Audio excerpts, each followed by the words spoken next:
and welcome to Think Outside the Blocks, your weekly live stream, the official live stream of Brickworld, where we talk to you about thinking outside of the perceived rigid Lego medium and also thinking outside of your mental blocks.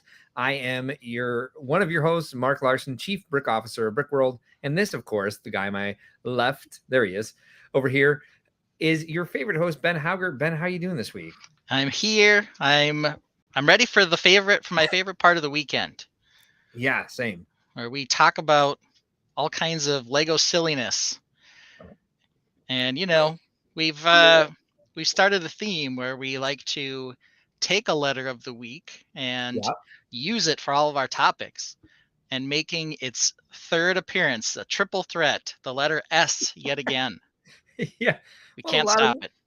Like in S's defense, a lot of words start with the letter S. I think it's one of the most common letters in the English alphabet, or in the English language. I bet it's popular on Wheel of Fortune, so it's popular with me too. I don't know. From what I know, it's actually as common as any other letter in the English alphabet. It occurs exactly once in the alphabet. Right. What I meant was the English language. That's okay.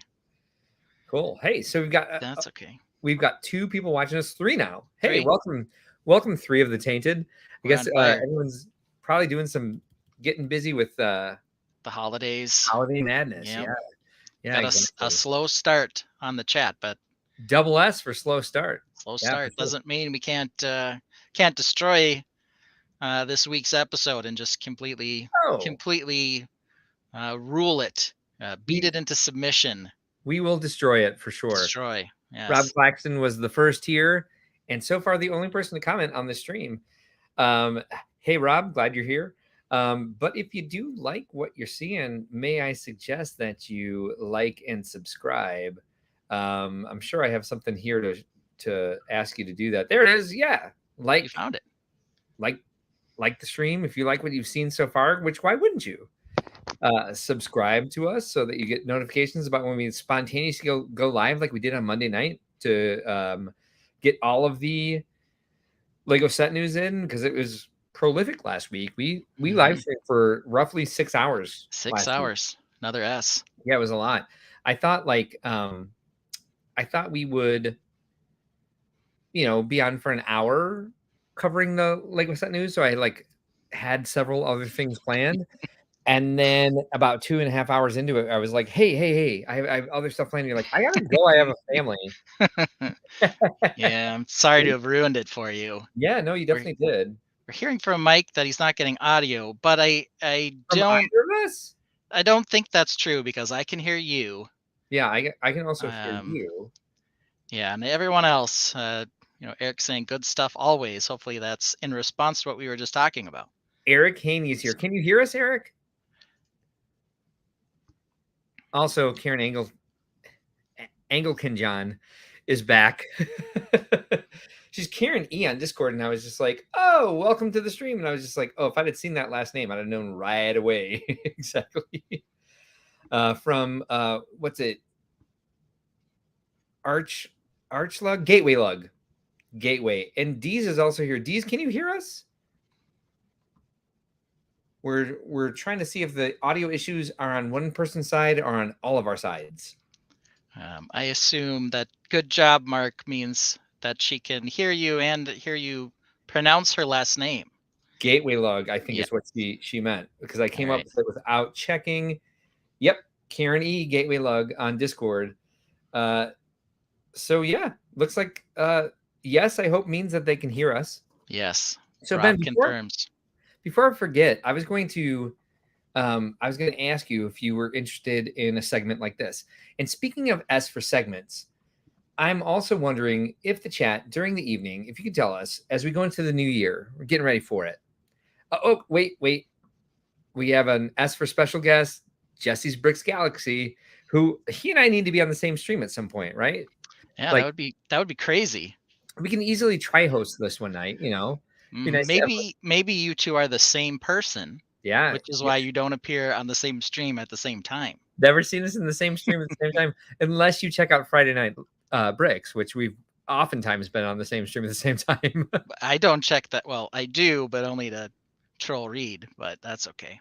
But S for segment, Yeah. like if anybody in the chat wants to say what they enjoy on the stream, what they'd like to see in the future, segments that they like, segments that they didn't like, something that we've never thought of. Ben, I had a new idea this week as I was looking for some stuff for my pagoda house, which is an absolute mess.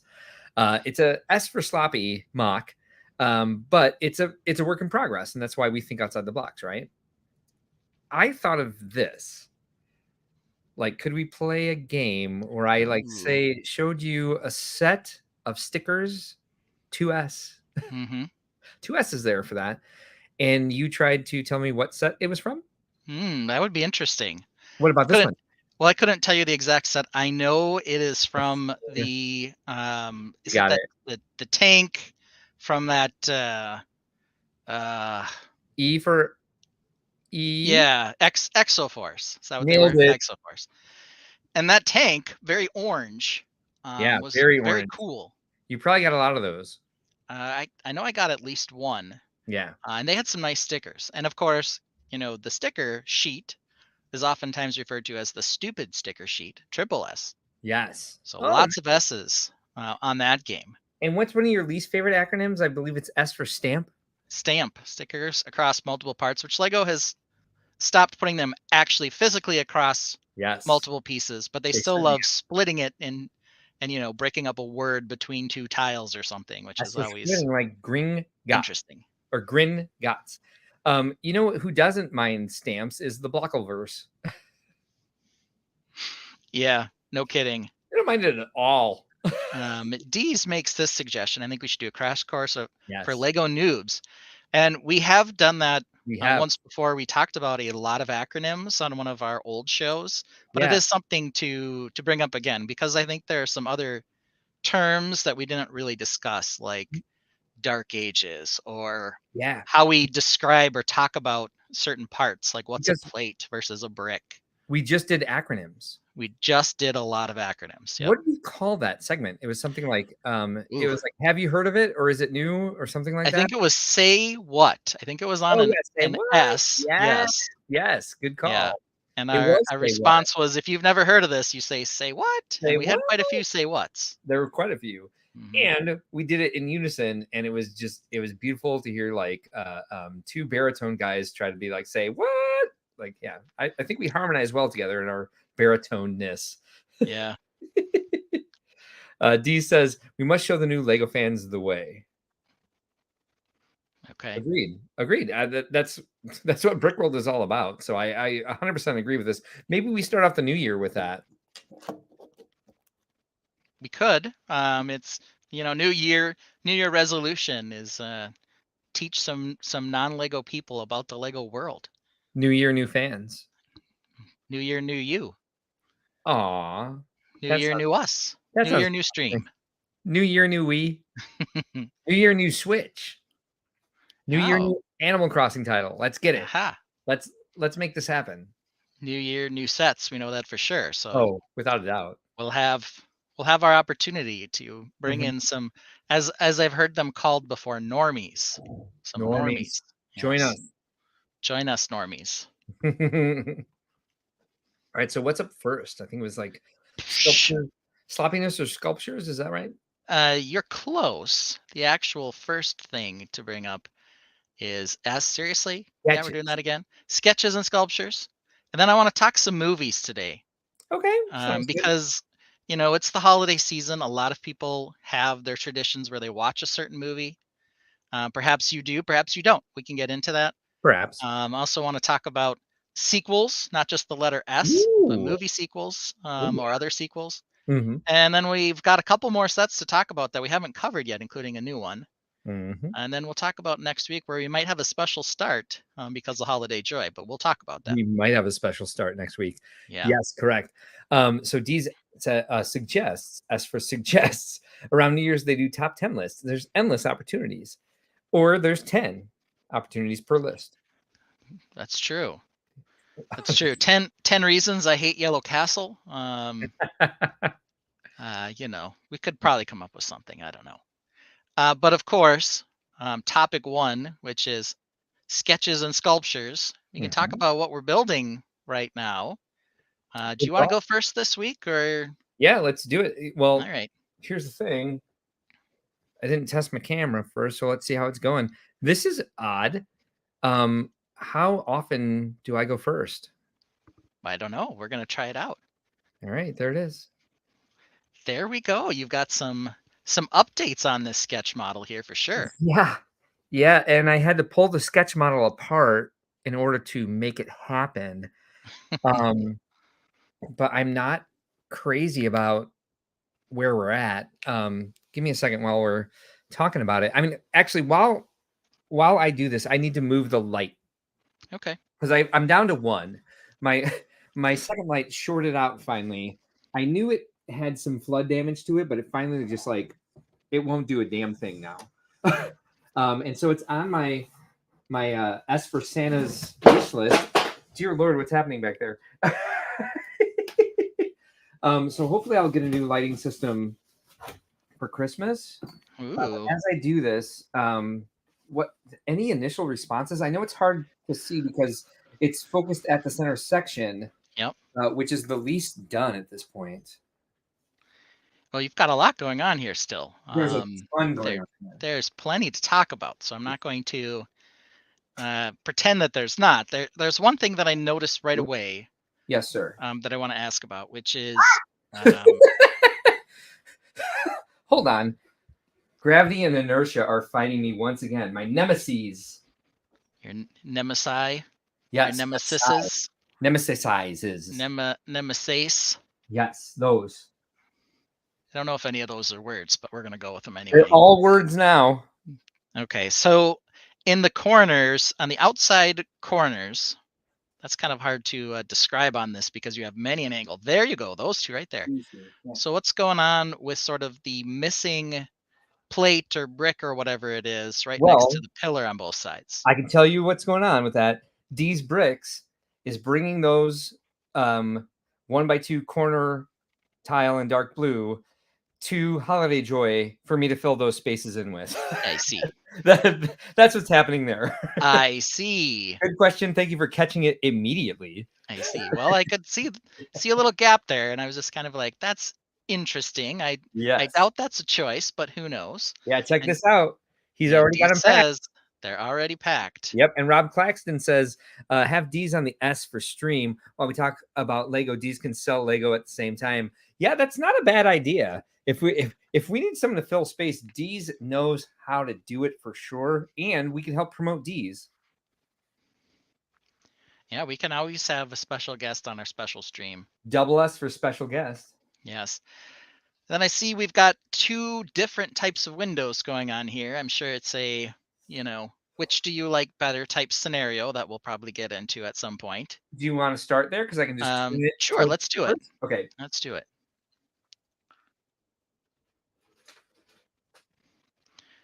Okay, so over here we've got some snot, which is studs on top, built windows. As for slotted snot. into the sides there. Yeah. Are those 7 tall, Mark? Yes. Thank you for catching that. That feels like it's going to be a struggle. I can make it, yeah, and as for struggle, I can make 8 easily, but this is what I was working with to start just for my proportions. I stopped trying to figure out how to get 8 in there because what I don't like about this is there's a certain symbol. You're right, there is. Okay. You don't like the symbol? I don't want it in a pagoda house. Okay, fair enough. And I did that because like I wanted there to be a 4-to-2 ratio of panes because that's what a lot of pagoda houses look like. Okay. Right. So that split there, S for split, is intentional, but it does happen to sort of create this cross-like structure. Correct. Like a very, very dominant cross. Yeah. Well, to be fair, on the other side, the opposite side, not the opposite window, but the place where you have sort of the decorative element. Yes. It looks like you've got a different symbol, but this one's for Mickey Mouse. So, we've kind of got symbols everywhere. Nothing makes me angrier than it turned into Mickey Mouse. Nothing? That's what makes you the most angry in the entire world? The entire world. I'm Wow. I'm so mad about that. I'm Wow. inconsolably mad just Wow. about the Mickey Mouse face. Yeah. Well, I feel bad for you on that. Well, okay, so I think you're going to not that you can't overcome it, but yeah, I do think Yeah. that the cross is prominent. I guess I would not have known just off the bat that a Oh, 4 bummer. to 2 type pane Yeah. build is common in a pagoda house. I mean, I have no idea. I think if the center were thinner, it wouldn't be so prominent. Yeah. But I mean, I could the problem is I'm trying to put like 2 windows on snot. So I'm working with 12 to start with. And so I only have 3 left to go to make a 6 wide window snotted, right? S for snotted, which Hmm. is also a verb. Um, and I I can't move that center post without making it off center altogether. Does that make sense? Yeah. Yeah. Yeah. Well, there's not a lot you can do about the way that the geometry happens to work on this. Yeah, the geometry has been messing with my brain all week. Especially when you go up to 7, because now you're gonna have to figure out a fill-in up top here. Not that it's impossible, because you can do whatever color you're going to do above the window It's built-in's definitely not as well to get it up to 8. I will say this about dark But blue, it's one of my favorite colors. yeah, Something I haven't actually utilized very much, and when I start to try to work in it, I realize that um, they've created a lot more pieces in it. I know I love this. Charlie Kaufman says it's not that funny. Thank you, Charlie. Um, I not buying a ton of sets anymore, not investing in like all the new dark blue parts. They have come a long way in the amount of dark blue that they are producing. So when I did all my Bricklink searches this week, I was like, oh, do they make this part? Oh, yes, they do. Was it after 2016 or even, let's be honest, I stopped buying sets around 2011, like, or 2012, like my last year at Legoland. And so if anything is like pre 2013, I'm like, I probably don't have this set. Like, I'm like, damn it. We'll talk about the 1x6, 1x2x6 arch in a moment. okay. When we switch to the other side. Any other thoughts on this before so I'm not rambling about Um, plates? I think the colors are pleasant. Thank you. Um, I think the one thing I would also note on this is below the window, you seem to have sort of a bit of a pattern with these ingot pieces, A bit. but then it's kind of broken up by the studs hanging out here in the middle, Yeah, isn't it? which I don't know if it looks natural or I know. like a mistake or Definitely another S for struggle. So what it is. I meant to put this back up. Rob says to Dees that did I hear a 12 keg limit? So the commentary will be very colorful. Yes, as it often is on his stream as well. So I very much like, oh my God, there's all these chords now. I like this pattern a lot. It Yeah. doesn't translate to the wider side. And I tried, oh God, hold on. I tried to get, there we go. Well, you're not quite following. I see. This piece. Okay. I tried to get this down at the bottom because I thought it would look nice. It wasn't just like I was trying to fill space. I really wanted to use this piece, but I had to put it in white clips here, and the white clip puts it past here by like, here, I'll show you. If you try to get this in there, it goes past that edge. Or, well, let's talk about it.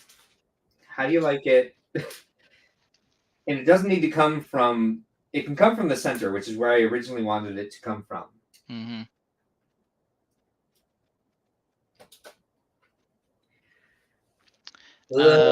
See, I hate it. Do not love it. No. No, God. In my head, it looked amazing. Yeah, I think part of the problem is it seems, as you noted, like it's just a fraction too low. Yes, clutch power. Stop. Needs to be a little higher up, but that kind of removes your ability to use that piece. The other thing I would note, right, is the pattern that you had on the other side that you like a lot better. Yes, this one. It's still possible. The only issue is that the ingots would no longer line up right under the window. They'd be, Two. one over. There'd be a double thing right here. Well, you don't have to do that. Oh, what would Because if move the two ingots that are at the outside of the window in one on each side. Yep. That one, yep. Move that one in one. On the other Yes. side, move it in one. Yep. Right? Yep, gotcha. Yep. This And then you could put one right where your finger was there. You could put a third one right there.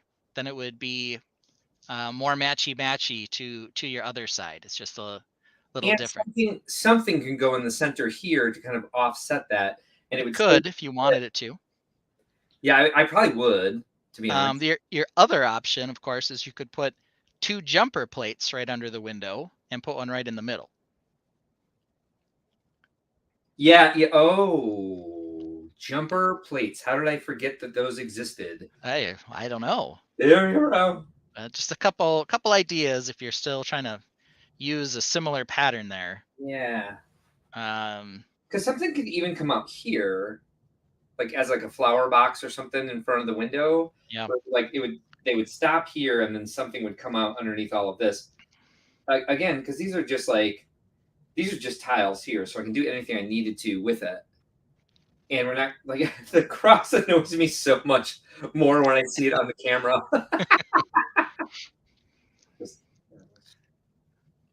Yeah. Well, you know what was worse? Once I realized that, I tried to flip it around. The upside down cross was worse. The upside down cross made me feel gross. That's interesting. Yeah, I just now thought to try it. Yeah.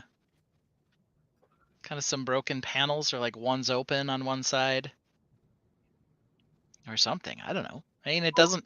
You don't have the cross anymore. I definitely, and I don't have an upside down cross, which was worse. I could see that. It's not terrible. Yeah. So let's talk about the other option, because I think it's more viable. Okay. Actually, I'm in love with the other option. Let's get to the other option then. Okay. All right, Mark. Sounds wonderful. Yay! What are we doing? I don't. Went Mickey Mouse on that thing. Okay. I don't love this. All right. Well, fair enough. And I also need to find. That's why I told you we're going to talk about 1 by 2x6 arches in dark blue. I like this window being taller. I don't want this to be a print behind it. I'd rather do that with like we have panels. I'm sorry, we have dark blue windows with the solid white glass, and I would like to get my hands on those. I have enough of the dark blue windows. That's not the problem. It's the white glass that I do not have. I also wouldn't mind this being like a white frame behind the blue circle, but I love the oval shape. Like, I love it. However, I'm open to feedback if you don't love it or if others do not love it. Okay. I guess a couple things. So first of all, let's start with the 1 by 6 by 2 or by 3 dark blue arch. So they don't make it, or it's super rare. Which one is it? They do make it. So it came in 2 sets. Okay. With 2 different molds. So one prior to the arch window that came, I think, the first time in the brick bank. You know what I'm talking about? Yep. So the lower arch was in one of the minifig scale Bionicle sets. Okay. Which I have, but I don't know what I did with the arches from it.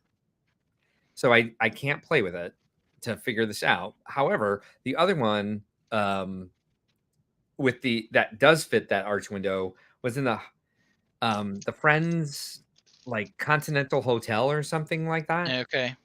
And there's one in it. And so I have ordered it because I like the shape so much. And I like the way, because a lot of pagoda houses are very rectangular.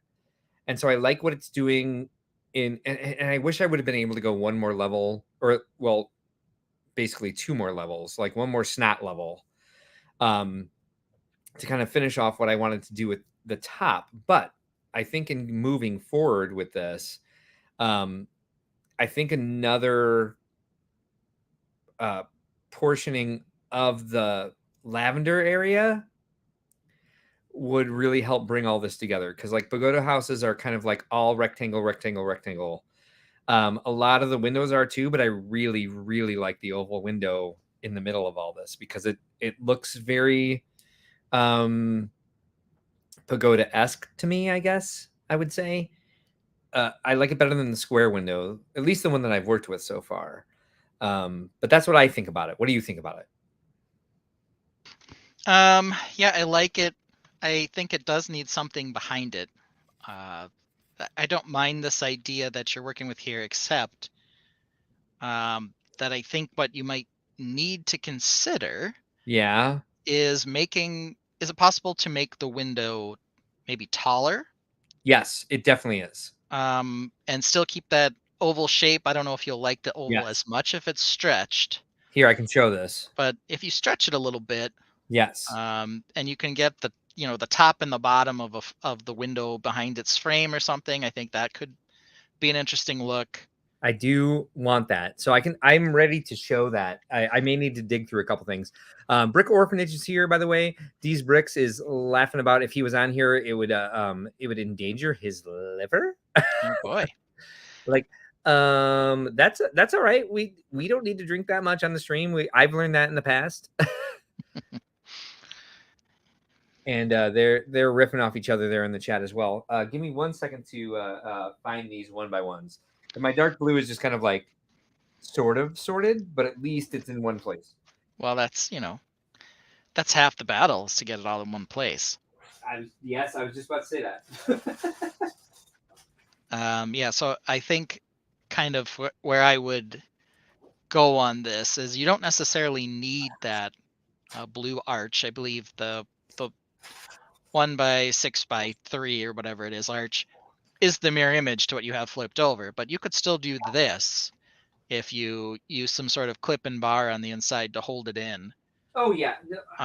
So it's not that it's impossible or anything. I only have 4 of those pieces anyway, so I have to do something. So if you're gonna order it, you might as well order the Yeah, exactly. the other one. Okay. Well, plus I don't like the look of the tiles facing each other. Yeah, kind of butted up down there. Yeah. It does add like a little bit of texture with the little tile ridge on it.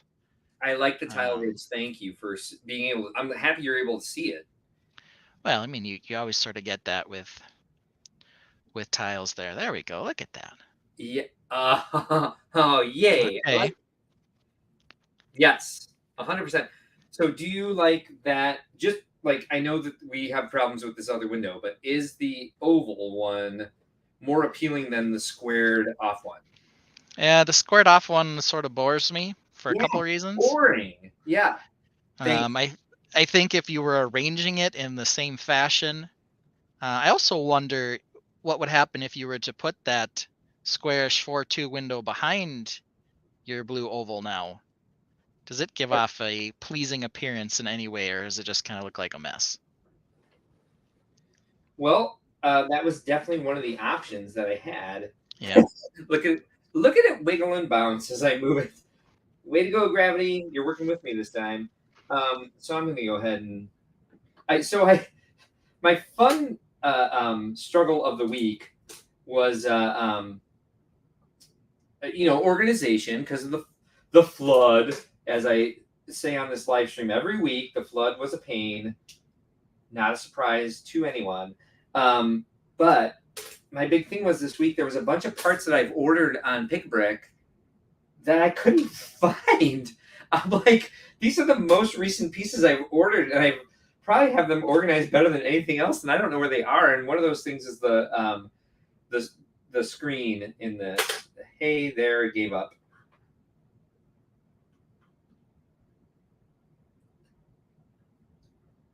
So does it do you for you? Does it do it for you? I mean, because like, oh, that's not bad. It's actually not bad. I think you might need to go up maybe one more plate on the oval. Yeah. Oh, on the oval itself. Yeah, I think so. Yeah. 1x1s are harder to find in plate, but I can try. Ha ha ha. You're just doing it on purpose. But I want to check. Lego Team B says that does it for him. Oh, nice. So some people are digging it. It gives it a very interesting shape. I think it would be, as much as symmetry is sometimes overrated, I do think it would benefit a little if that upper arch was a little taller. Yeah, I don't disagree, and so I'd like to see it as well. Yeah. Everything's balanced right now. Just don't breathe on it. Because of that that offset that you already mentioned. Right now, those windows are not studded in at all. So, I mean, we need to figure that out, or I need to figure that out. You don't need to be involved in that. But this does, with the amount of tiles and plates now that I'm putting in. This is if I get those arches in, which I will, because I've already ordered them from the one place in the U.S. that had them at a quantity over 10. What do you think? Oh, I like that. Yeah. Yeah, it's lovely. It's nice. It's nice. It's a nice. It's a nice one. I would like to see it without the lattice and with the white. Solid tile? Yeah, the solid white glass. Solid white glass, yep. Yeah. Yeah, I have a number of the solid white glass ones, and I think I've gotten most of them in some sets that have sort of a Japanese or Far East type look. Yeah, I know. Some of the Ninjago ones, or the ones of those natures. It's available in a ton of them, and I've bought 0 of them. Yeah. Yeah. Well, yeah. So I have quite a bit of that stuff. So I think you could get your hands on it pretty easily. So. Way to flex. Yeah, I could. Hey, Deez, is it in your store? Because I can just add it to my order that he's bringing to Chicago this week. So as long as we've solved this conundrum, let's talk about Mickey Mouse. Mickey freaking Mouse. So, a bunch of stuff's going to fall still here. They already own Star Wars. They already own Marvel. They don't need to own your MOCs too, Mark. No, they do not. So that's not Mickey Mouse. That's a panda because it's a pagoda. Okay. So okay. I'm going to put a Fabuland panda in this. So this is what I had. So let me put this back together the way I had it and the way it upset me. And when I found the 1x1 round tiles in the medium lavender, I was kind of excited. Because what I want here, because this is what's on a lot of pagoda houses, there's some sort of decoration in the areas that don't have windows. I wanted it to be a panda head, but to me, this looks like a pig. Yes, I agree. I think part of the struggle is, right? Yeah. Is that the Mickey logo is iconic. Yeah. But mice don't really have round ears, right? No, I mean, pandas much so have sort of right? that more rounded shape. Yeah. What about that piece that kind of looks like it's got the rounded bottom and the square top? Do they have that in that lavender color? They do. I don't know if they do or not. Okay. What I meant was I've thought of it. Okay. And I would like to try it, but I could not find it. And I was actually running against time this week, so I was not able to even check Bricklink. I drove to Sherrville, Indiana today to pick up new graffiti walls, and a friend of mine, her dad has retired and is doing woodworking now, and he built the most genius graffiti walls anyone could imagine, much better than I could have imagined. And so there was not a lot of time to figure this out. This was one of the other options. I do want, they oftentimes look like intricate tile or like even a tapestry. So this was the other option I had, and I was just able now to finish it on the stream. Hello, puppy. So that I hate, immediately hate it. Yeah, I don't really think you can tell what that is. Yeah, I know. It's a radar dish on the same color background. Nobody needs that. Yeah. I don't know what to do with this area. I think what kind of annoys me now is that, like, I mean, I guess I could extend this by 2 studs and like make 4 of those windows in this area, because let's not talk about what's going to happen back here yet. Well, I mean, eventually you'll have to get there. Yeah, I know. We definitely will have to. All right. Yeah. So what do you think Lego Team B knows about pandas? He probably just knows about koalas, right? Yeah, well. But no, he's seen a panda in his life, and he says, "Hey, you want a panda? Maybe you need dark eyes and not so much of a nose." And Jesse was curious before, were the circles supposed to be eyes or ears? They were supposed to be ears, from what I could tell. I would definitely say they are I'm sorry, ears. Yes. But like looking at it now, if they were eyes, I'm getting closer. Yeah, I mean, I think that is something, because the 2x2 round. Eyes? Oh, yeah. Kind of forms a snout, and then the lighter purple one, a bit of a nose. Jesse, yes. So if you could put eyes on it and ears separately, maybe in dark blue, might give you more of a panda shape. You might also want to, if you could, round out the bottom down here. Round out. All right. But that might be a struggle. All right, hold on. I'm going to mute while I dig through this, because I have an idea. Okay. Based off what Jesse said. Thank you, Jesse. Wait, nope, found him already.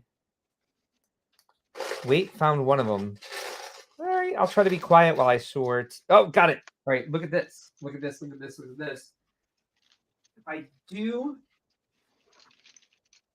that, do they become eyes? Yeah, more so, for sure. Oh, yes. They're cute as eyes. Sorry, I'm like freaking out. Yeah. What if we just move it? Come on. Down enough? And then become eyes? Is that more of a panda? I think it looked better when it was higher up. All right, what about this? Hold on. There's some creative way to round it off in the bottom, too. I just yelled, is that more of a panda? And Orion left the room. He's like, he's upset. I'm not. I'm excited. Oh, she came back. She agreed. I'm just excited. They both flew off there. Hold on. I don't know if we'll ever find those again. Hold on. Here's one. Whoops. And then Amazon showed up. So now she's going to go bark at Amazon. All right. So one. Lego Team B says, a few more changes and we'll get Sam Eagle again. Well, we can always hope. I hope so. Exactly. Yeah. Panda nose. All right. Now we're splitting the difference. Got some eyes. Panda eye. We need a panda forehead. Panda head. Oops. Yeah. That's better. Oh. Now you just need some ears, and I think you're good to go. Yeah, like dark blue would be better, but yeah, that purple might work too. Dark blue might be, well, maybe not. Yeah, that might be fine. I don't mind it. Let's see. Where are parts? All right, hold on. I can do this. I love the live critique responses. It's almost like what we started the stream to do in the first place. I know, right? Remember the lost episodes? Yes. I do remember them very well. I was there for every one. I was mostly there. Yeah, you were there. Yeah. In a way. You were there. You weren't even that mean to me in 90% of them. I know, right? I was like, nice. That was pretty good. All right. I'm ready. All right, here we go. Let's see it. Wait, not quite. I lied. Uno and due? Maybe a little bit too far out. Maybe that's more monkey. Yeah. Yeah, they need to be like here, which I can't figure out quite yet. Well, you know what I could do? I don't know what will happen right now, but what I can do in the meantime is at least get the distance I want. One. Yeah, I can get the distance.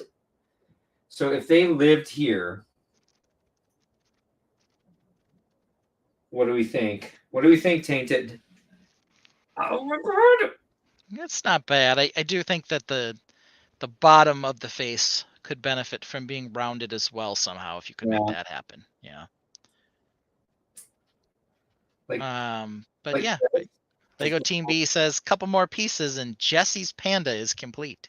Yeah, it's totally Jesse's Panda. We have to call it Jesse's Panda now. I wonder if they were like half circles. Yeah. Yeah. Oh, the panda is so freaking cute. How does it? All right, hold on. Let's ask Gravity one more favor. Gravity, sir, please. Don't betray us, Gravity. No, Gravity always betrays me. Gravity. Gravitas. I'm going to try to put this at a 45-degree angle too. So I have a schmutz on this table that kind of knows where the camera is. So those two things together don't look, if that's what that looks like. Okay. I don't mind. What do you think? I think you should lower the panda.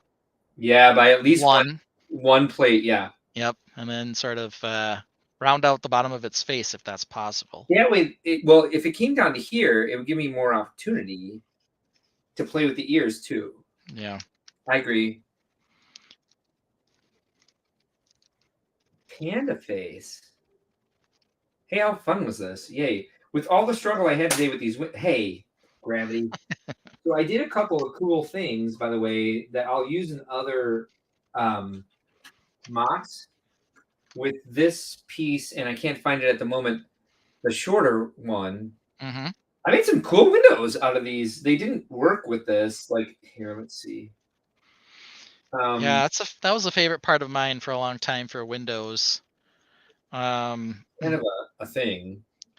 Yeah, for medieval builds, they were more piratey, I guess, because Castle's stupid. But yeah, Castle's the dumbest. Right. So when I did some pirate things, I kind of made some half timbery houses. They had the fence as windows quite frequently. That was a favorite when I was low or very low on latticed windows. I'd move over to that. There you go. That's cute too. I didn't mind this either. I thought it was really compelling. However, I just did it. I used it in the other house. Where the sketch model? I just did that in this, and I really like the brown over the blue, so I didn't want to become like a one trick pony. Yeah. Oh, the sideways decorative fence is always the way I make windows. You could be a 2-trick pony. Yeah. But I mean, if this is more compelling than anything else I've shown, I would still go with it. Like this.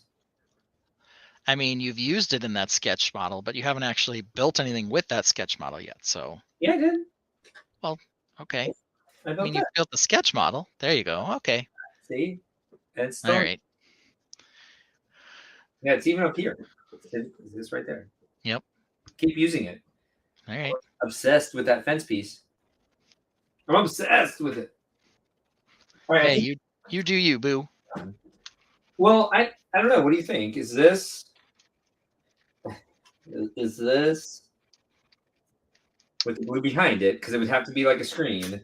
Because a lot of pagoda houses are just screens without like transparent windows. Better than this? No, I like that one. Me too. Yeah. Doctor Who likes it. Doctor Who. Nice. Which number doctor are you, sir? I don't know. I wasn't asking you. I was asking Doctor Who. I'm aware, but I don't know either. I don't know the number. Oh, good. Okay, gotcha. So if you said, "What number are you, sir?" and I was like, "He's number 7," then you'd have your answer. Right, but a response might not have been warranted either way. I see. Wow. Yeah, wow is right. Wow. I This also, guy today. This guy today. I also thought wow. I think maybe Doctor Who's a little confused because he just tells you his number is Jim from WN Lug. Yeah. Jim M. Yeah. Is it Jim Marin? Based on the picture, that is quite possible. I believe I've seen that picture before from Doctor Who. Yeah. Yeah, yeah. So, lots to have fun with here. That's about all I have. Okay. What did you say? Sorry, my mouse is dead. I can't bring it up. Oh, got it. Oh, you got it. You go. What number? Wow. Number Malduki. Malodiki. Perfect. Glad we can clear that up. Yeah. So that makes perfect sense. Ben, I need a quick break. And Winlug. What number? Yeah. Winlug number. WM lug. We keep changing. Probably some autocorrect issues. Yeah, Jim Marin is definitely Mishlug, so it's not Jim Marin. Malkowdowski. That's a good name, Doctor Who. It's probably Jim Malkowski. Malkowski. See, we're getting there. Now, yeah, we win. we just need about 14 cracks at the spelling. Autocorrect is just borderline evil. Yes. Yep. The doctor agrees. There's so many things that I try to spell and it corrects it, and then I go back and I type it again, and it's like as soon as you press spacebar, it fixes it or fixes in air quotes. Right. Because it's like, right. Oh, I'm smarter than you. I'm like, well,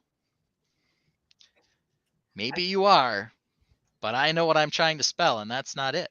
I think it's about 50-50 of like autocorrect saving my ass and autocorrect like screwing me over. Yeah. There it is, the Pagoda House.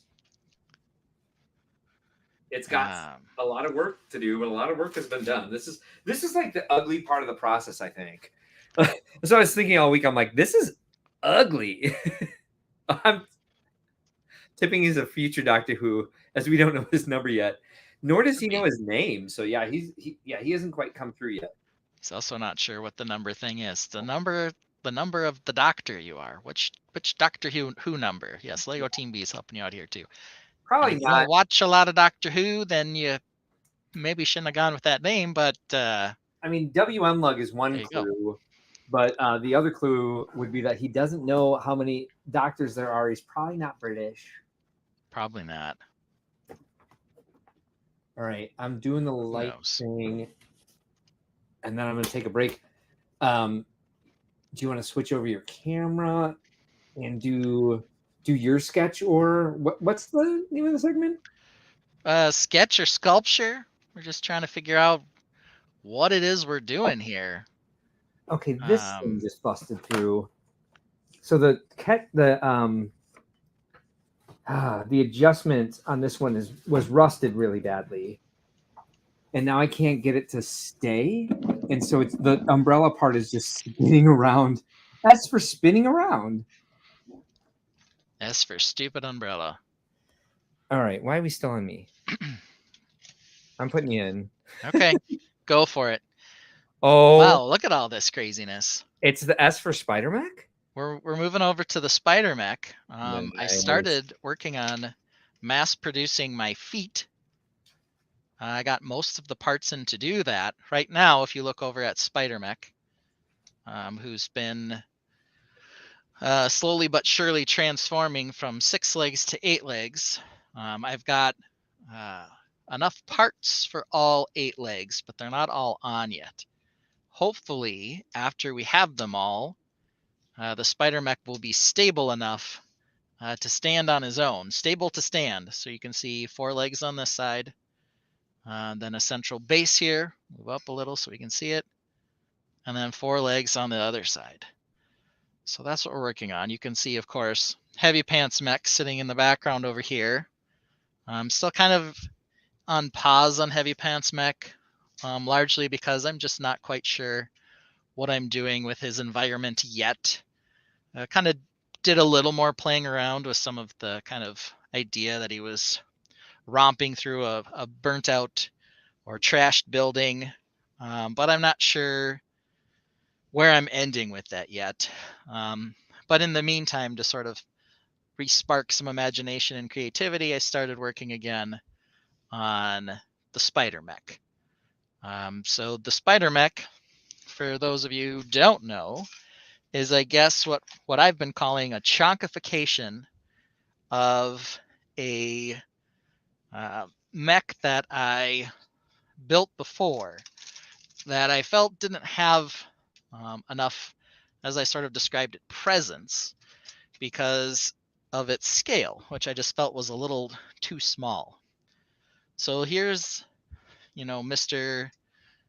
Big Pants Spider Mech that I'm working on, and he is the chonkified version of the smaller guy here, kind of this six-legged arachnoid mech. The arachnoid guy is not going to be able to stand super well right now because he only has 4 out of 6 legs. So Spider Mech is taking a few of his parts, or at least I took a few off to work on this guy. I might be able to put a 4th leg on, and then he probably will stand if I do this. So let me clip on leg number 4 here. There we go. Now let's see if he stands okay. I gotta adjust him a little bit here. Give him an opportunity. There we go. He's standing okay. So this is sort of where the idea or the genesis for Spider Mech is from, is sort of the large scale version of this little creature down here. So Ben, I just realized this, and I can't believe it's the first time I realized it. Are your spaceships orange and your mechs dark red? Is that true? You stick to that for all of it? At this time, that's what I'm doing. Okay.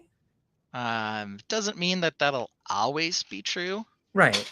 But yeah, I mean, I've gone dark red for this particular design. I think if I had an opposing faction, they would be some other very different color. Lime green? Yeah, maybe green of some variety, actually. That would be the compliment, yeah. Little too Christmassy, but maybe not. Well, that's why I said lime green, so it would clash a little bit more than just green. All right. Yeah. So that's what we're sort of working with. We're going from this littler mech up to the chonkified version, and really that's what I'm doing right now. There's still a lot of cues from this that I haven't taken over to the new one yet. There's not really a lot of detail on anything other than the feet on Chonky Mech.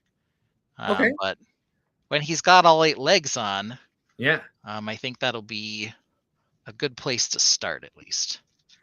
LEGO Team B suggested this explains the global shortage of all flavors of orange.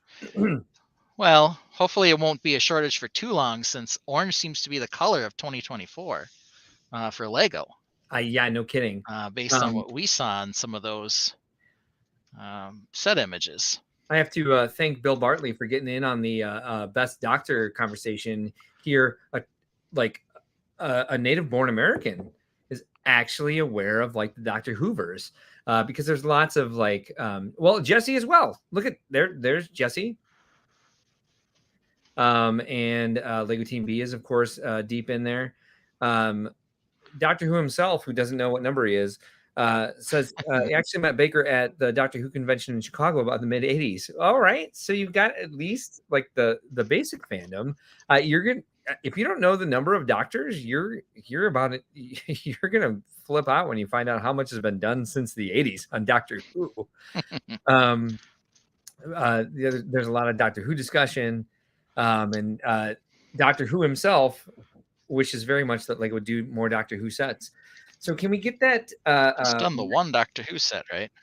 Yeah, just the one. It was an idea set, wasn't it? Yep, I think so. Just the one.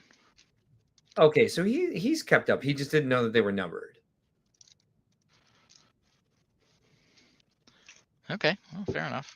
One of my favorite authors a man named Roger Hargreaves, who wrote the very famous Mr. Men and Little Miss series. His son did an entire series that was like um, Doctor First, Doctor Second, Doctor Third, to kind of like honor all the doctors who have been produced in the show. Brick Orphanage says they also had a game pack for Doctor Who. Oh, from like Dimensions. Yeah. Lego, am I getting that right? Yep. Dimension? Okay, cool. Dimensions. The other one was Lego Universe. Joel and Child says there are a lot of us native-born Americans, quote unquote, from me. I was a little bit excited. Sorry that we had some like some, again, I'll say it, native-born Americans. Yeah, that's wrong of me, isn't it? That was a really bad way to describe it. A lot of us homelanders. I don't what I my brain's not working. Anyway, what Jolene says is my terrible term for calling them that. Who are in Doctor Who. She herself is currently making her way through the classic episodes on Tubi. Okay. Yeah. Let me think about what I meant. Natural born citizens of the United States. That's the correct way to refer to us. Yes, Mike Martin. Americans. There we go. Okay, you can just go with that, I guess. I'm sweating. That's okay. So can you move the mech into the camera a little bit closer? Yeah, I could totally move him. So we can ditch this guy. Bye. Just so we have our reference point. He's going down here into a bin of red. And we'll move Spidery mech up in here a little more. So you can see that I'm still going to have to stabilize the legs a little more, I think, as well. Mm-hmm. I'm still only at 6 legs, so we're still short 2 legs as well, and that's what I'm working on mass producing. And I'll tell you, building up the mass production of 8 legs is not a lot of fun. Yeah. It's really boring stuff. Part finding, yeah. You got to do it, right? It's part of the process. You got to do it. Bill Bartley says us Americans watch lots of TV, even if it is produced by the BBC. Yeah, the BBC probably loves the Americans. Yeah. The amount of British television many Americans seem to absorb. Yeah, I'm looking forward to seeing this progress because like at this bigger scale, you have the opportunity to make it very, very spidery. Yeah. Yeah, I think there's a lot of opportunity at the larger scale that I simply didn't have before. The legs are still a little spindly up in here too. So I might keep it a little spindly still, but I think I need to build it up at least a little bit for strength, if nothing else. I very much like the way they look now. But yeah, if it's a stability thing, I'm sure you can figure out a way to make them more stable without like making them too chonky. Doctor Who says BBC used to be much better. Joel and Child says yes, the fig for Dimension set was 12 and the one for the TARDIS was 11. Oh, so they had different doctors in each. Okay, interesting. Why not? Doctor Who suggests that your build looks very fragile. It's so on the fragile scale. The French call it fragile. Fragile. It is maybe a little on the fragile side temporarily. That's why I want to stiffen up the joints a bit. The legs themselves, or the feet that I'm working on, are fairly robust, so they don't have the issue. So Doctor Who suggests that you try double joints. Why don't you show Heaven there though? I could. So if I went up to double joint on a bunch of these, that's going to limit the movement quite a bit. And I do like when the mech isn't a statue, even though we called this segment Sketches and Statues. Mm-hmm. I like mine to be able to be posable at the very least. Mm-hmm. So that's one of the aspects that I always try to keep with this, even if I do make it sit in one static pose when it's finished. I want to be able to pose it realistically. Yes. But there is quite a bit of play in the joints right now. There's a lot of space on the continuum between posable and statue. Yeah, so I'm gonna have to do a few things for sure to stiffen some of this up. Yeah. Yep. But right now, the big thing is I need all 8 feet finished so that at the very least it can stand upright while I figure out how to stiffen it. Well, and then once you have 8 feet to stabilize it, then you figure out how much more stabilization you need with adding especially more because there's going to be something up here, including the head of the mech, which is obviously going to add some weight. Yep. We're going to need to consider that even if I get it standing perfectly now, that's not exactly the end game. So yeah. So cool. We're still working on it. I like these feet a lot. They're definitely more chonky than... They're chonky as all Mega Bloks, yeah. Yeah, definitely more chonky than the old version, which I just flashed up there. Yeah.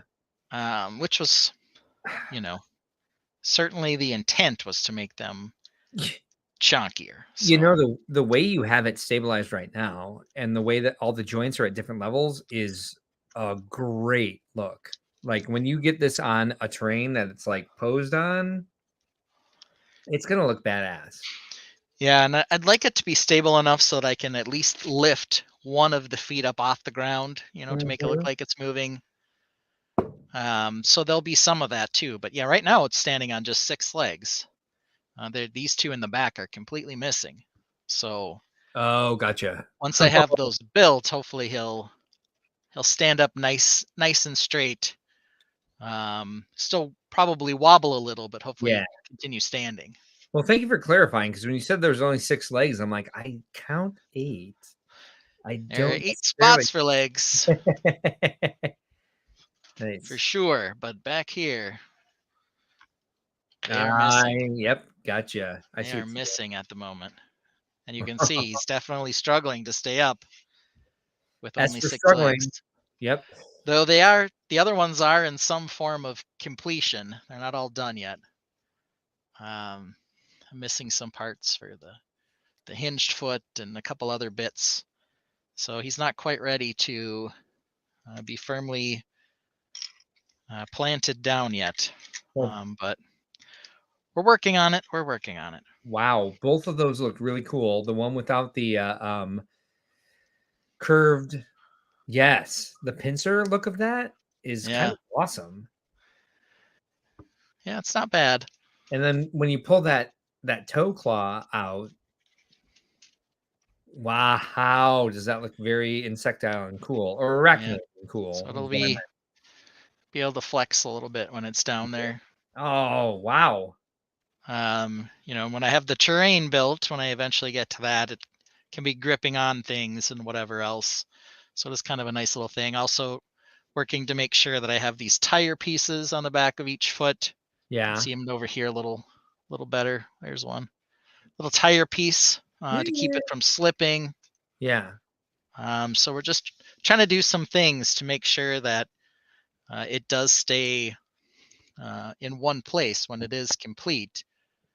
But it is it's a challenge right now to get everything attached and then figure out how I can both make it sturdy enough as well as still posable. So yeah, it's not a problem. It's just a challenge. It's a challenge. It's a challenge. Yes, indeed. It could be at this point, like size-wise, chunkifying it at minifig scale. It could be like a troop carrier. Yeah, that's an idea.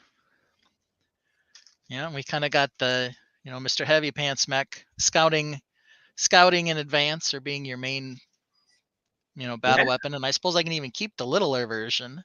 Yeah. As kind of part of the patrol.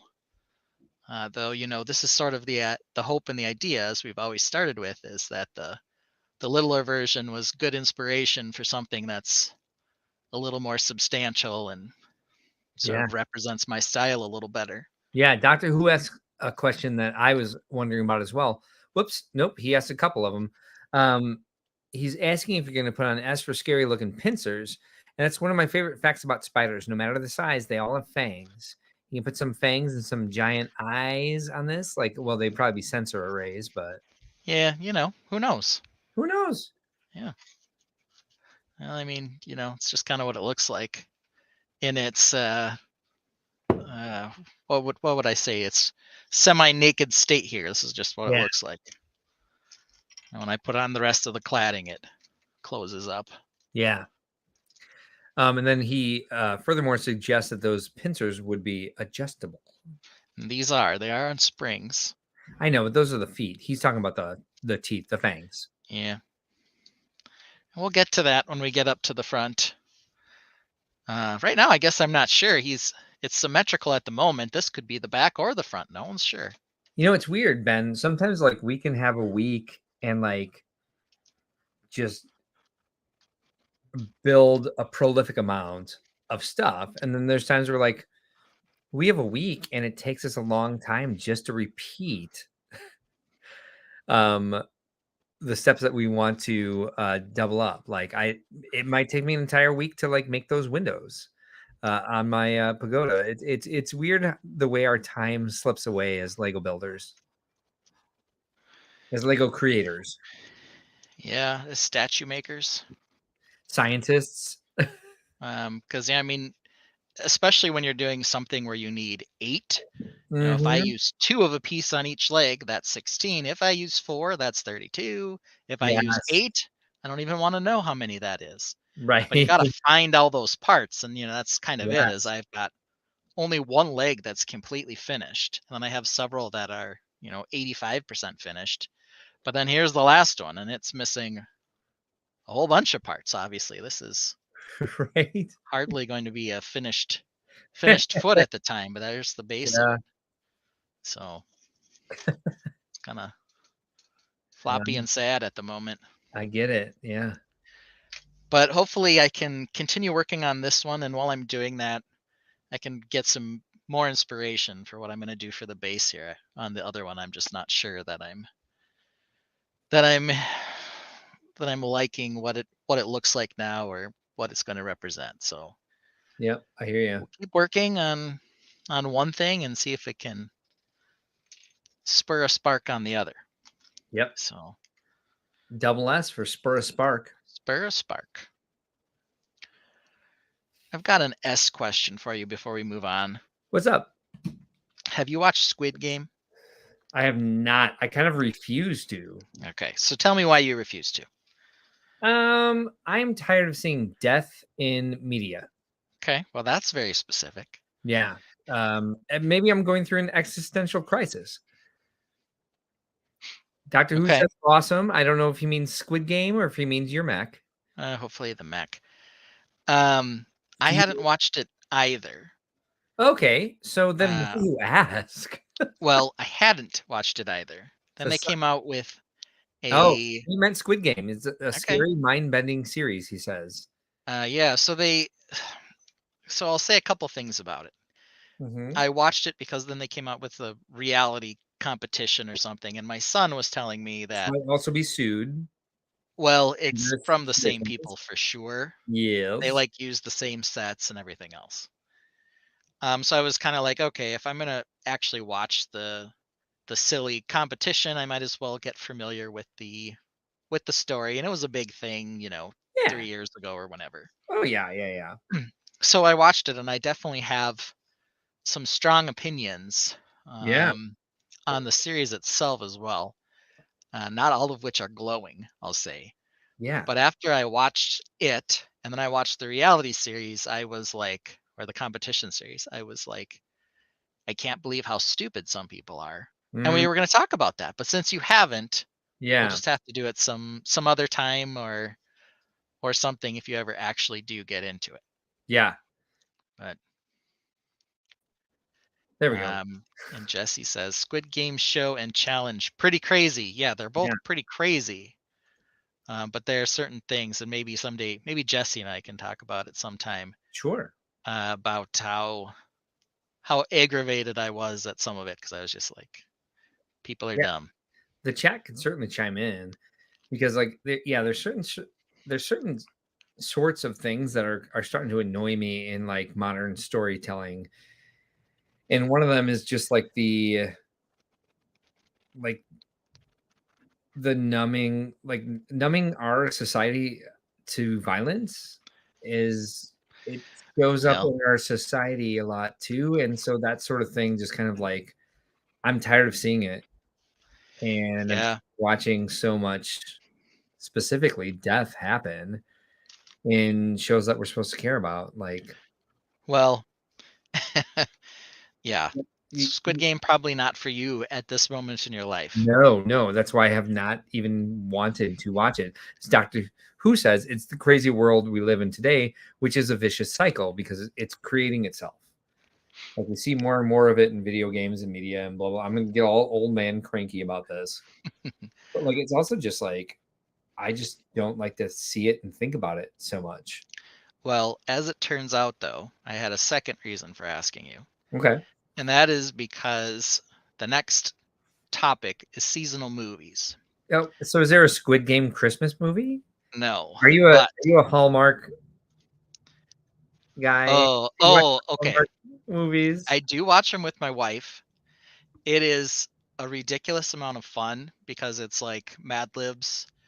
They're completely predictable, right? But it's like insert job of woman, insert job of bumpkin man. Figure out what the conflict will be over at minute, 1/3 at minute 90, Yeah. and then what the resolution will be at minute 104. Yeah, fun. So it's pretty predictable, but you can also have it on when you're making Christmas cards, which my Right. wife loves to do. Nice. What does she make them with? Um, she makes them with paper. Yep. They're always handcrafted. Nice. But so seasonal movies. So yesterday she went to the new Disney movie Wish with my daughter and some of her friends. Okay. So I had my son home here, and I was like, okay, let's find a Christmas movie to watch. All right, real quick before we get into all that, because I have a couple questions for you on that. Doctor Who suggests on the last topic we were talking about, we're all being manipulated with all the S for shit we're seeing. He edited the word crap like this is like some sort of like really sort of like delicate stream we're on. It's not. So you can say whatever you want. And then Jesse says Candy Cane Lane was funny with Eddie Murphy. Is All that a right. Hallmark Christmas movie? No, Is I Eddie don't think that's Murphy in? Hallmark, but I hope not, because I love Eddie Murphy, and I yeah. hate the fact that his career has gone on a downturn. So, first question before you continue, Yep. how did your daughter and Rachel? I know your daughter's name. I just don't want to say it on the stream. Um, how'd they like Wish? Rachel said she liked it. It wasn't her favorite um, Disney movie of all time. I asked her if she thought it was worthy of sort of the Disney 100 push. Right. She was kind of like, eh.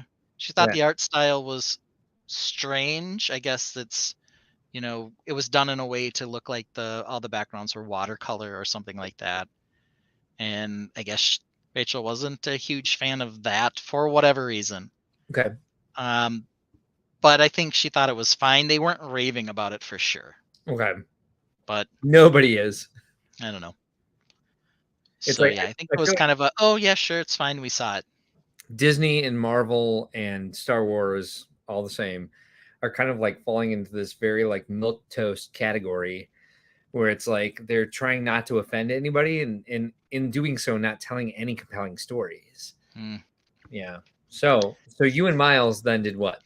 So we ordered Papa John's because he loves Papa John's. It's like his favorite food.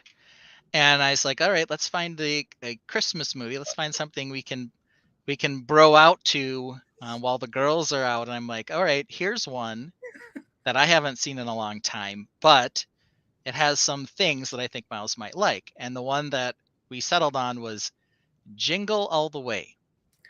Have you seen this movie? I no, is Arnold Schwarzenegger in that? It's Arnold Schwarzenegger and Sinbad. S for Schwarzenegger, S for As for Sinbad. Sinbad. What the heck happened to Sinbad? When's Where the is last he? time I said the word Sinbad? I don't know. But the reason this made me think of Squid Game is because Yeah. the premise of this movie Yeah. is that Arnold Yeah. has been sort of a workaholic dad who hasn't managed to get the hot new toy for his son and his Christmas Eve. So he needs to go out to get the toy, and it's like impossible to find. There's a big, it's not Teletubby, Tickle Me Elmo, and whatever all the other ones are. That's the hot seasonal toy. And he runs into Sinbad in line at one of the stores, and Sinbad's like, let's team up and try to find one of these together. I'm kind of a douchebag dad too, and I haven't got my son a Christmas present either. And Arnold's like, no, thank you. And quite honestly, Arnold is unlikable through the entire movie. Right. But yet at the end, he manages to save Christmas for his son. His son, by the way, played by Jake Lloyd, Anakin Skywalker. Oh, at least there from episode 1. Yeah. Okay. Fine. Therefore, he's saved. S for saved by having an S somewhere associated with his name. Star Wars. Yes. So he's completely unlikable, and yet ends up being, the hero of this movie, which is very similar to Squid Game. Sort of the protagonist in that movie is actually also quite unlikable in a lot of ways.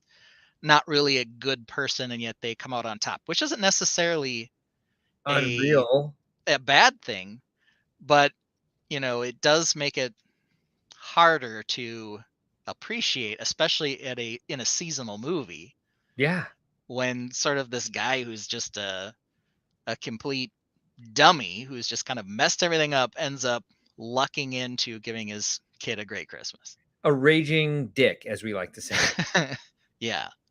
So Doctor Who follows up my Disney perspective with saying they're offending everyone while they're trying not to offend anyone. And no matter left or right, they're killing the brand. Yeah, just tell stories. Just tell your stories. Stop pandering. Stop pandering. As for South Park and their Pandaverse episodes, which is also a bad movie industry. So continue. I do apologize. Well, I mean, it's they produce something now, and now 30 years from now they're going to be like, this part was too racist. Yeah. This part was too that. And part of it is you got to understand it. There are different times, and we come to accept different things in society over time. And so it's kind of how it is. You can't do that. It doesn't work. Yeah, no kidding. It's like people used to be very unafraid of telling stories in entertainment, and they're afraid now. Right. And sometimes it really shows. Do not. Well, and it turns out in the future, some of it's insensitive, but you didn't necessarily perceive it to be at the time. And if you just get so afraid of that, then you can't make any character or anything that has a personality. I can say it's someone. Well, also I'm from the Gen X generation. So are you. From someone from a marginalized community, I'm like, I get it that the movies that were made in the 1940s didn't understand. Right. And there might be some offensive things towards gays in those movies. There are things, but I do watch things like watch the movie. It's Christmas, right? So watch the movie from the people who made White Christmas, Holiday Inn, I think it's called. Watch that and try not to feel like there's a visceral response to some of the things that happen in that movie. But at the same time, you just have to you have to give it the space that it was made at a certain time. Maybe it's jarring enough that you don't want to watch it now, but you don't have to go ban the movie or anything like that. Yeah. You don't have to watch it. Exactly. So, Christmas Story is my favorite holiday movie. Okay. Yeah. I also grew up in the Midwest. The book is set in, I think, Hammond, Indiana, which was about 2 minutes from where I was born in Illinois. I wasn't born in Indiana, just in case anyone wondered. Because that would be a real problem. Joellen, were you not shocked? And it's not just like they did the thing. They did it like they did it. But it was and that was completely acceptable during that time. And you watch it now and you're like, Wow. Wow. And I would say thank you. We've come a long way, but B, it also kind of shows that like that was really only like 50 years ago that some people haven't come that far. Totally Yes. shocked, she says.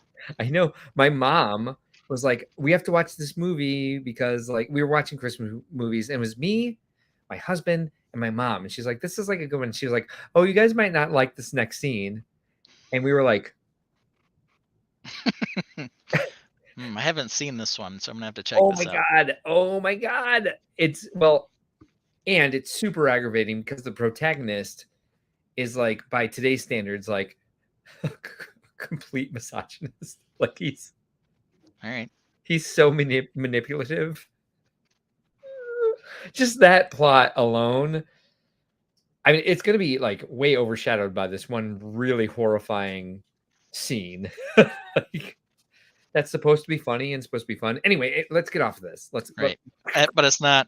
Okay, so when they do the Christmas Story marathon where they show it for like 24 hours straight on TBS, you like, flip through it, you catch it, you watch it for a little bit, you're like, yeah, this is awesome. leave it on while I'm sorting and running around the house because I'll catch every part of it at some point. Yeah.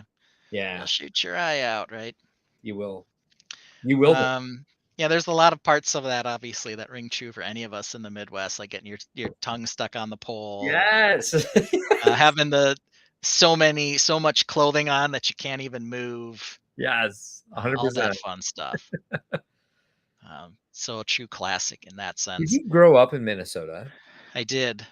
Oh, so Yep. yeah, your tongue sticking to the pole happened faster than it did for us down here. Yeah, for us it wasn't always the pole, either. It happens to. Okay, I said that, but whatever. They also, if you would get the root beer float sickles from the Schwansman. Did you have the Schwansman? We did not. Okay, so he'd come and he'd bring us in our small town. You can order and he'd bring you treats, ice cream treats, and whatever you couldn't get at your local grocer. And so they'd have these root beer float bars that have ice cream in the middle and then a root beer coating on the outside on a popsicle. And your tongue would get stuck to that Yeah. if you'd leave it outside in the freezer, Yes. especially because it would get super cold. We had, And then you just have to try to pull it off. yes, we didn't call either one of those things what you just called them, but yes, we had the same experience in that one. Okay. So I know, after that you're not supposed to lick a Right. super cold metal pole either. Lesson learned. Because Yeah. that's indeed going to be the outcome, of course. But if you get double dog dare, what are you supposed to do?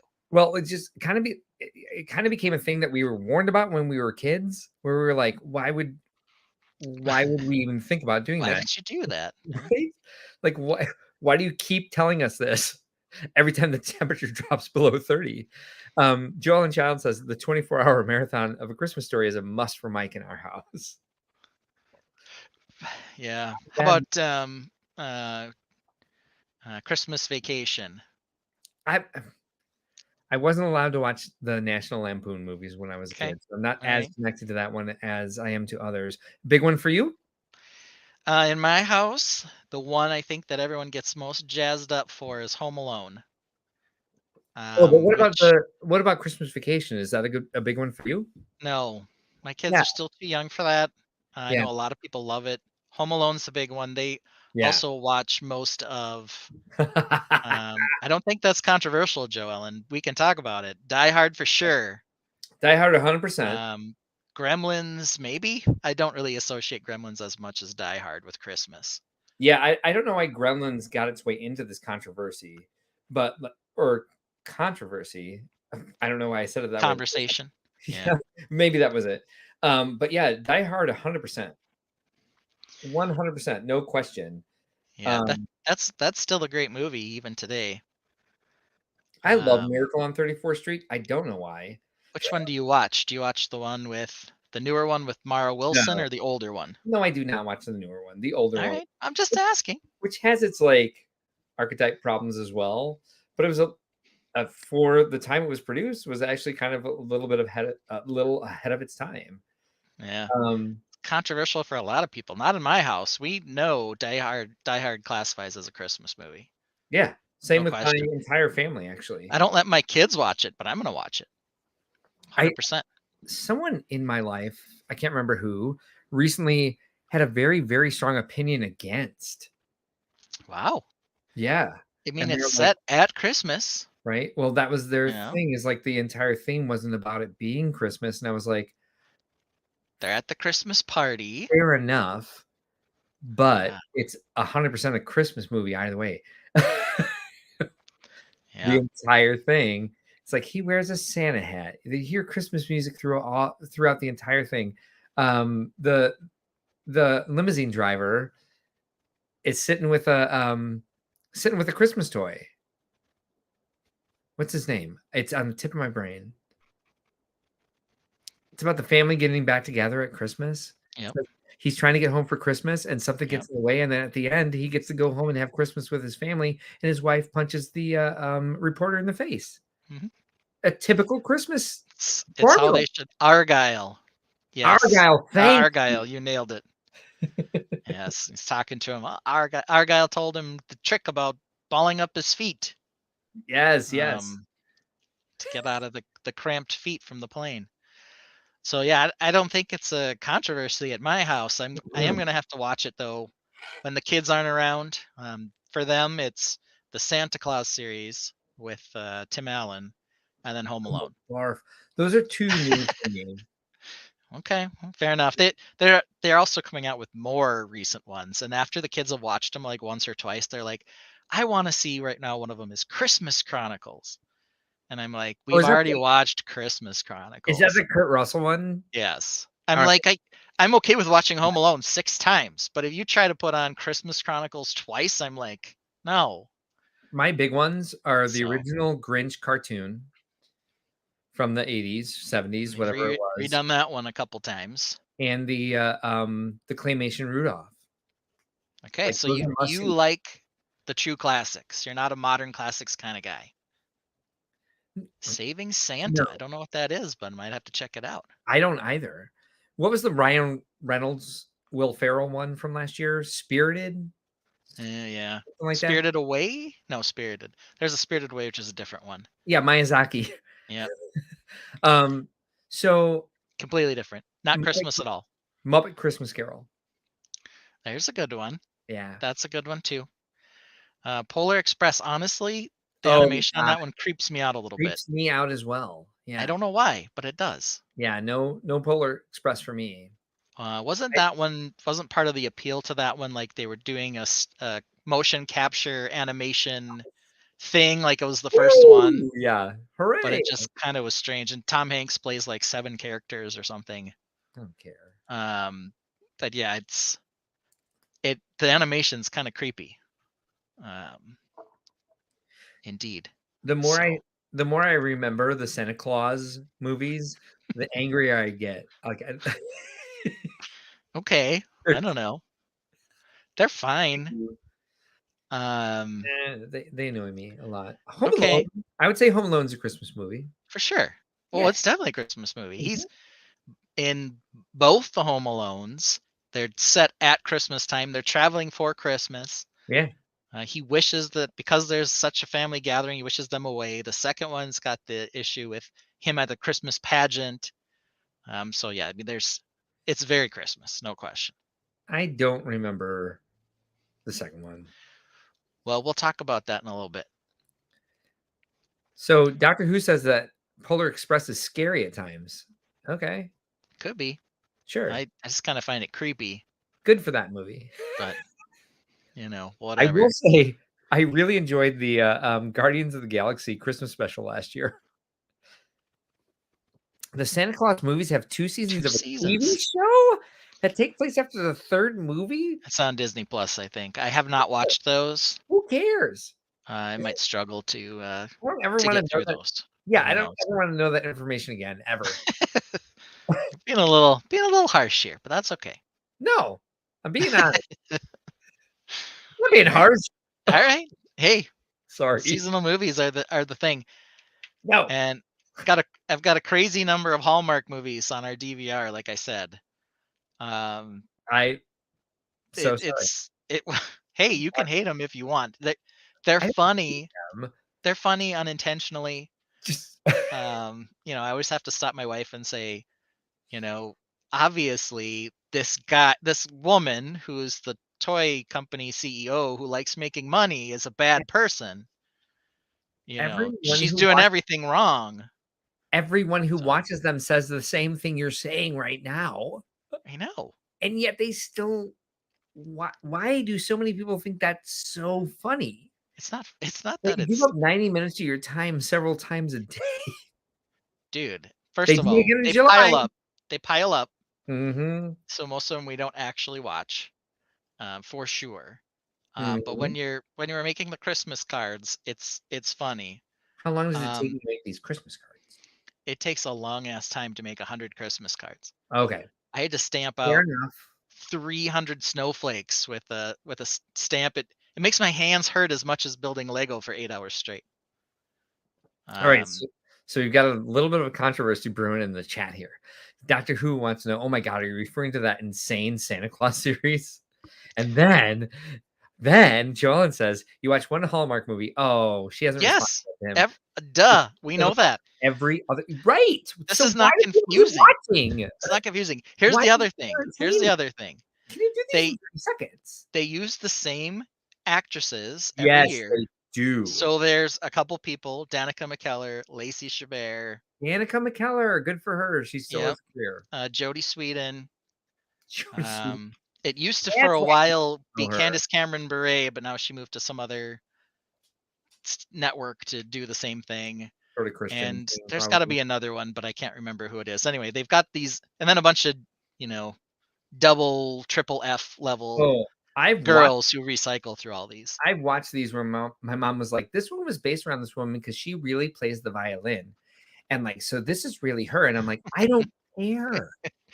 I Yeah. could care less if she's really playing the violin or if someone else is and she's pretending to. Well, but then Because they also have. So not only do they have the same characters, there are it was so almost always a theme or a movie done every year where one of them is a nanny, or one of them ends up somehow falling in love with a prince who's a Grinch in a foreign country.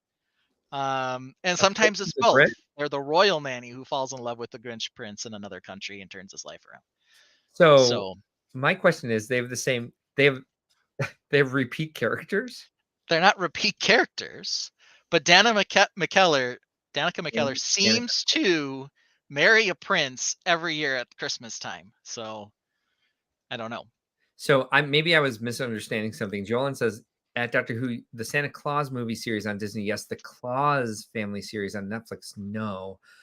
So the Claus family series on Netflix is not the Tim Allen Santa Claus? No, there is a Santa Claus series, but I believe that Claus. is on Disney Plus, and it is Tim Allen.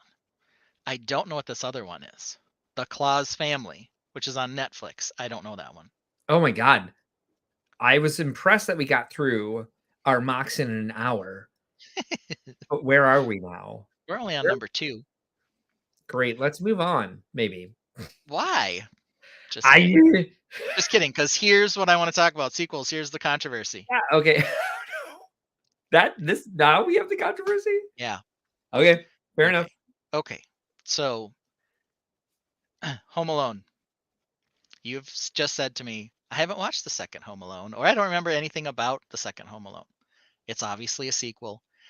It's the same movie as the first one. Okay. Duh. However, with that being said, I prefer to watch the second one with my kids. And this is why. The traps in the house are 90 times worse. Of course. So after you've watched the second one, if you go back to watch the first one, you're like, oh no, they're stepping on glass ornaments. That's so horrible. Where in the second one, they're like electrocuting them and throwing bricks off a roof onto their heads and stuff. And so some people complain, they say, they're the exact same movie. I'm like, well, I know, but the second one's way more dangerous. So that one I kind of like better, even though I'm sure it's controversial. Is it Joe Pesci and the narrator from Stand By Me in the second one as Yes. well? Yes. Okay. Yes. Same guys. They get out of jail. Um, You know, it's got as much heart as the first one, I guess, Aw. for the most part, which Yeah. is why. And the acting's not horrible. Is John Candy in both? He's only in the first one, which is Aw. unfortunate. Yeah. Was he dead Um, by the second one? I don't know. Someone Not tell sure. us. Yeah, someone look that up. Someone look that. So Jesse says Doctor Who has Christmas specials. So I did like the Star Lego. Wars. I like the Lego Star Wars Christmas specials actually. Um, So, okay. Alan, is the Are, Santa Claus with an E versus right. Family Claus without an E? Right. But are you talking about the series or the movie? I may be done following this conversation. I think we're done No with it offense anyway. to Joellen or Doctor Who here. So, anyway, back to our Oh my god. actual Oh, and they're actually ah! back to our actual topic. So, if I'm confessing Oh, that even if it's a dirty sin to like the second Home Alone more than the first one, definitely. You're going to hell. what are the other sequels that are like, yeah, I'd prefer that one to the original? And don't say Empire Strikes Back. Are you Your like um, Christmas movie your sequels? personal assistant will tell you that that's considered like the greatest sequel of all time. I'm not going to say her name. I have been told it is definitely a sin by Doctor Who, but that's fine. Any other sequels where you're like, yes, that one's way better than the first one? Aliens. Alien and Aliens. Thank you. You said what I would say. So we treated Aliens as a Christmas movie too because it's red and green. There's acid blood and human blood. So we've always watched Aliens around Christmas. Okay. One of my dad's favorite movies. All right. Gone these 11 years now. And let's see. The other big sequel that they got it on the second one. We talk about this all the time in my family. Give me a moment. You talk about what else do you have besides Alien? Well, I Maybe know the other one is for what? sure that maybe you're thinking of Terminator 2. Oh, yeah. Thank you. Yes, That's exactly. Without a doubt. quintillion times better than the first No one. kidding. And weren't you so disappointed by the third Terminator movie because they took Oh, yeah. they took the initial concept, they brought it to an amazing place, and the third one they were just like, it's an action movie, and look, now the villain's a woman, and I was just like, yeah, but the story, Yeah. why? Oh, they've done so many attempted spin-offs on Terminator. Terminator Oh, 2 is leaps and bounds better than the first and everything that followed. exactly. But the first one's still a good movie. Well, that's the same thing with Alien and Aliens. There's a very famous scene in Alien, the chest burster. That's obviously iconic. And it's everybody knows it. It's like I love when Robot Chicken was like, that shit's scary exactly once. That's But just kind of weird after that. in the second one where it was an entire hive. Whereas, like, yes, it's no longer scary because we know it comes out of their chest, but however, it's an entire community colony. There we go. The entire colony was like went and found these things like before she can come back and warn them. Like, come on. Well, actually, they did it after. It's even worse. This is why Aliens is so great. There's many things that are great about it, but here's the first one. It's even worse because they didn't find it over the 70 years she was gone. They'd been terraforming it for like 10 years until she tells them that it's there, and then Carter Burke sends them out to find it. Oh, right. I always forget that. I was Yeah. like, we in trouble. Yeah. Because he's a bad dude. Burke. And then the other part that's great about it, right, is that Ripley, Sigourney Weaver's best role by far. She's good in other things too, though. Ghostbusters, number of other things. Oh, yeah. There's some super iconic scenes in Aliens as well, like her wearing the big loader and fighting the queen. Nothing is scarier than when they're in the ceiling tiles. There's lots of good parts in that. There's so many good parts in that movie. Though I've heard some people say the second one was stupid. It's just an action movie. It ruined the whole series. I'm like, no. Who said that? Who said that? There was some list somewhere of like sequels that ruined the original, and one of them was Aliens, and I'm like, who's writing this? They need to be fired immediately. Right, it's amazing. We're talking good sequels, not good requels, because the most recent Predator installment called Prey was fantastic on many levels, and it seems like they can split the entire like franchise into two different directions after it. But that wasn't Predator. Yeah. Oh no, Predators was even different. Predator 2 with Danny Glover. The original Predator has its charm. Yeah. But I think what's kind of great about T2, Home Alone's different because you don't really need to know a ton about the first one in order to appreciate the second one, and I've already been told it's a sin to like it better. Anyway, but both in Terminator 2 and Aliens, you have to really have some understanding of what happened in the first one to appreciate a lot of the finer points when the second one comes. But they are just great movies, period. So I'm surprised that you had the exact same ones I would have gone with. Yeah, 100%. Aliens, no question. Terminator 2. There aren't others. Doctor Who suggests The Godfather. I do disagree. I don't love the Godfather movies, quite honestly. Yeah, me too. But I think the first one is by far the best. Eric Haney says Pirates of the Caribbean, the original, the OG cast was the best. Yeah, but did you like the second one better than the first? Right, that's what we're talking about. Right, that's what we're talking about. Quality sequel. What about this one? Because I know you're with me on this one. Last Jedi. I was just about to Force Awakens. Last Jedi was the best thing to ever happen to the franchise since it was rebooted, and then they retconned it in the third one in the Rise of S for Skywalker. I've never been so mad at something in my life. I loved The Last Jedi. I can't, if I read an article and it starts like tearing into The Last Jedi for being a bad movie, I'm like, I'm done with this article, because they were defying expectations. They were changing direction. They were telling their own story. And then when the third one came out, they may as well not have had the second movie. The Last Jedi may as well have never happened. Like they spent all the time making sure to do that. Right? There was lots of good and creative things in there that they just kind of dropped. And that's why I agree with the entire Panderverse idea of what's happening to Disney, is because they were like, oh, well, we did have a story to tell, but the fans were upset. So now we can't tell that story. Now we have to tell the shittiest story in the history of time with The Rise of Skywalker. I hate everything about that movie. Yeah, well, here's the thing. So I would say of the 9 Star Wars movies, my 2 least favorite by far, without any question, are Episode 3, Revenge of the Sith. Fucking hate it. And I don't swear on this stream much. You don't? Fucking hate it. Like that was jarring. And Episode 9, Rise of Skywalker. Fucking hate it. You hate 3 more than 1? Yes. Why? Yes. I'm so curious. Yes. Let me tell you why. Okay, so Jake Lloyd, not a great actor for Anakin. Right. Here's the thing about 1. As throwaway as it was in a lot of senses, piece of garbage. Yeah.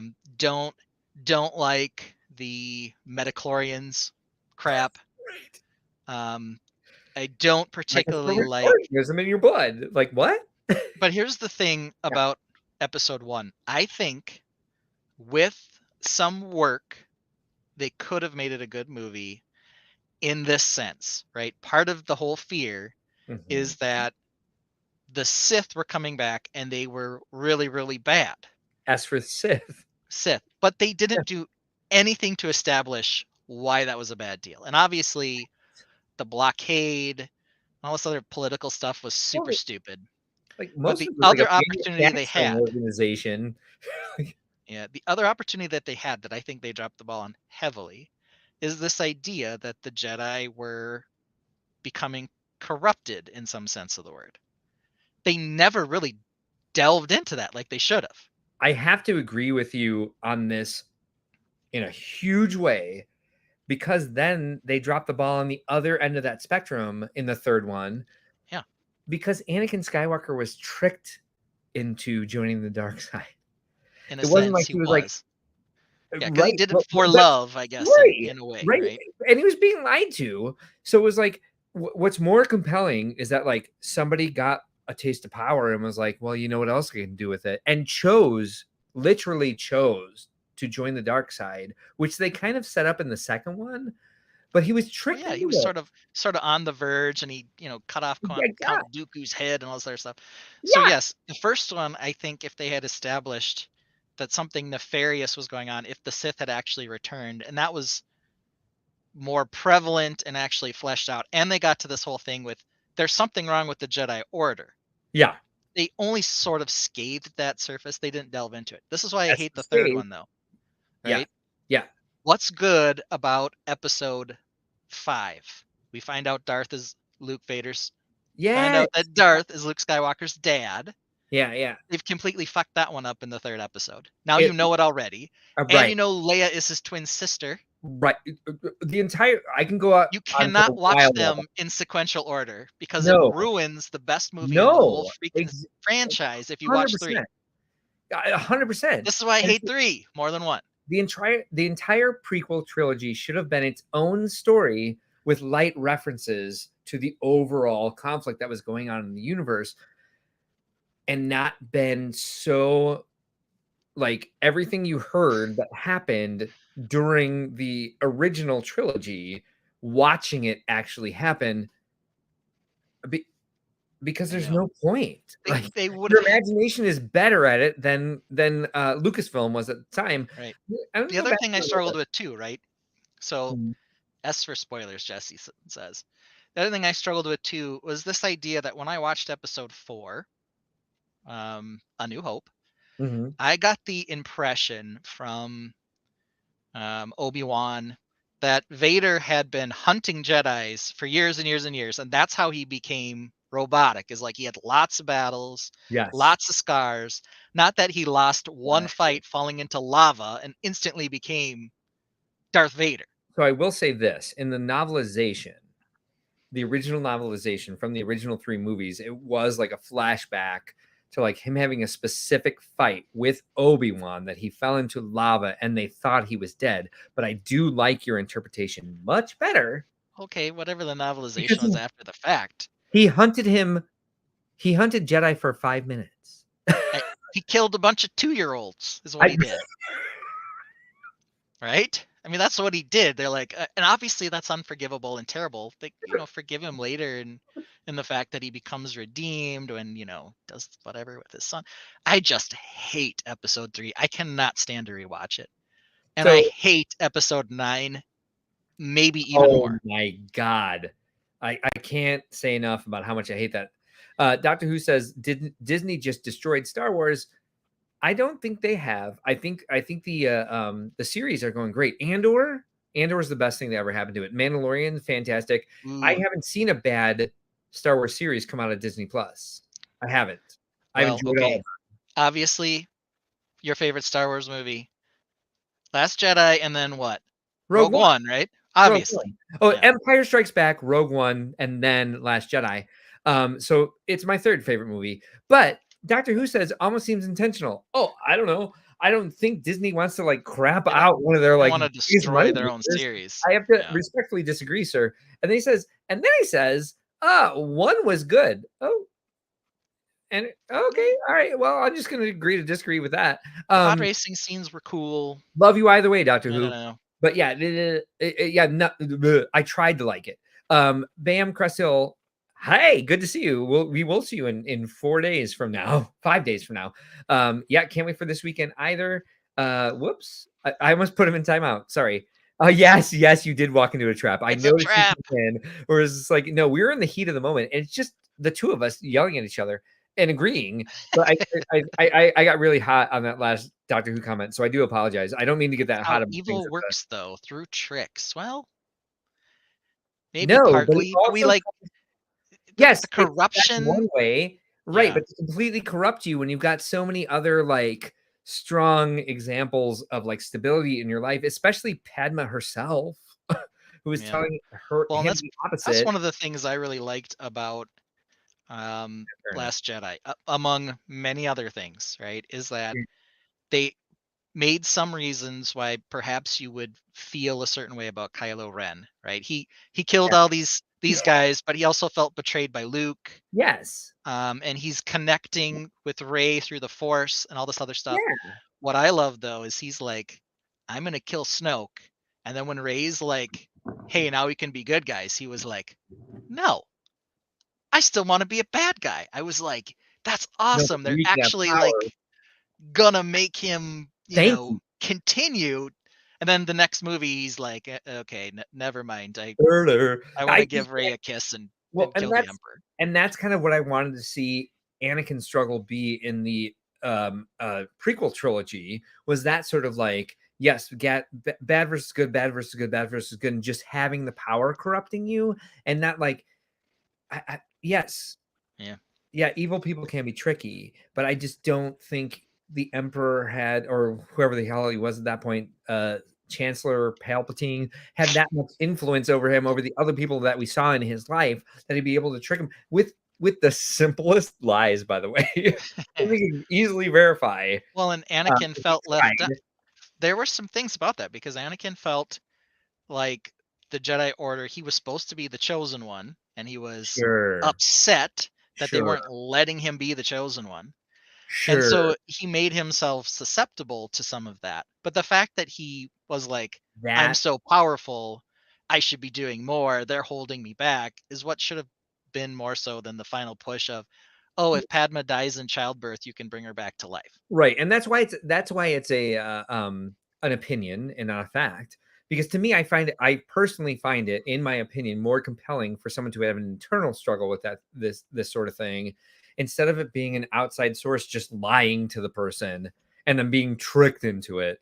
Because it just makes a stronger character. It makes the journey more compelling from them to go from like light to dark to light, and find it on the by their own thought process, and like by internal struggle versus like external struggle, which would also be okay if it wasn't just someone telling him kind of easily unprovable lies. Um, so Ryan says that tonight at the store, their S for sold out with their ornament in-store event that they had, and they can't wait to bring them the Holiday Joy this weekend. Which, if you are in the Chicagoland area, please join us this weekend for Brickworld Holiday Joy. You can check out the Brickworld website for that. I'm in talking mode. I can tell when my voice changes that tone.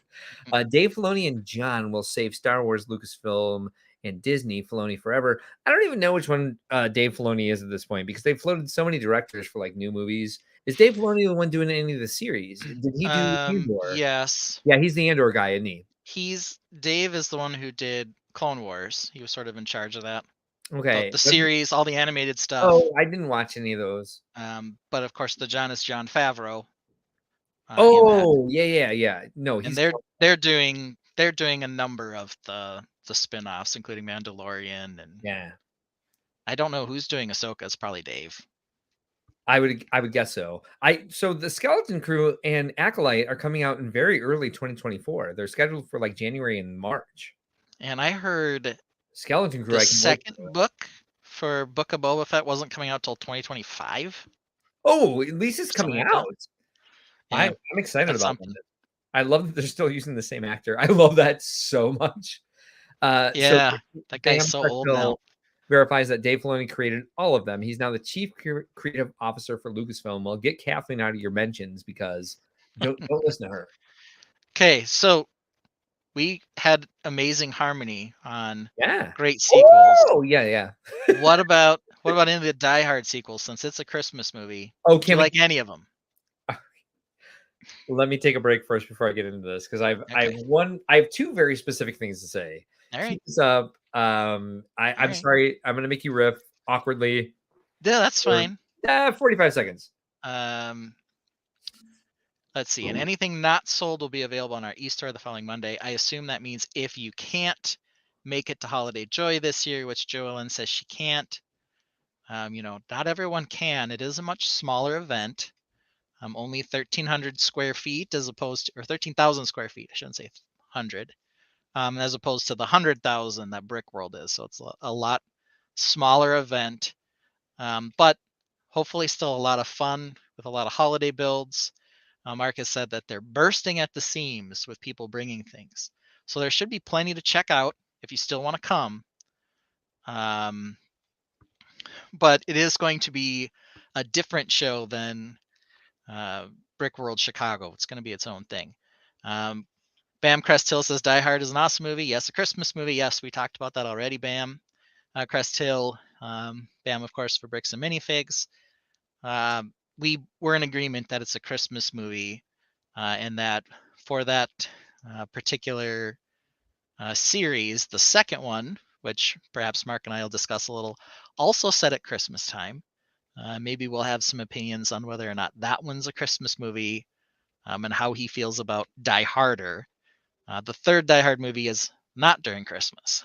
So there's sort of a break in the continuum as to it eventually no longer really being a Christmas movie. But I think you could make arguments that both Die Hard and Die Harder, sexual title, which I really appreciate, could both be considered Christmas movies. The other one that was thrown up as a possibility was Gremlins.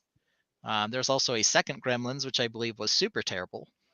But I think someone suggested, it's probably Joe Ellen, that it's possible that one could also be classified as a Christmas movie.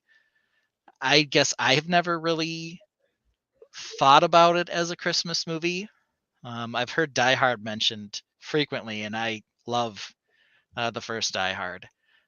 So I definitely think it's in that category. So the second one, what's your opinion of the second one? Well, here's the second one.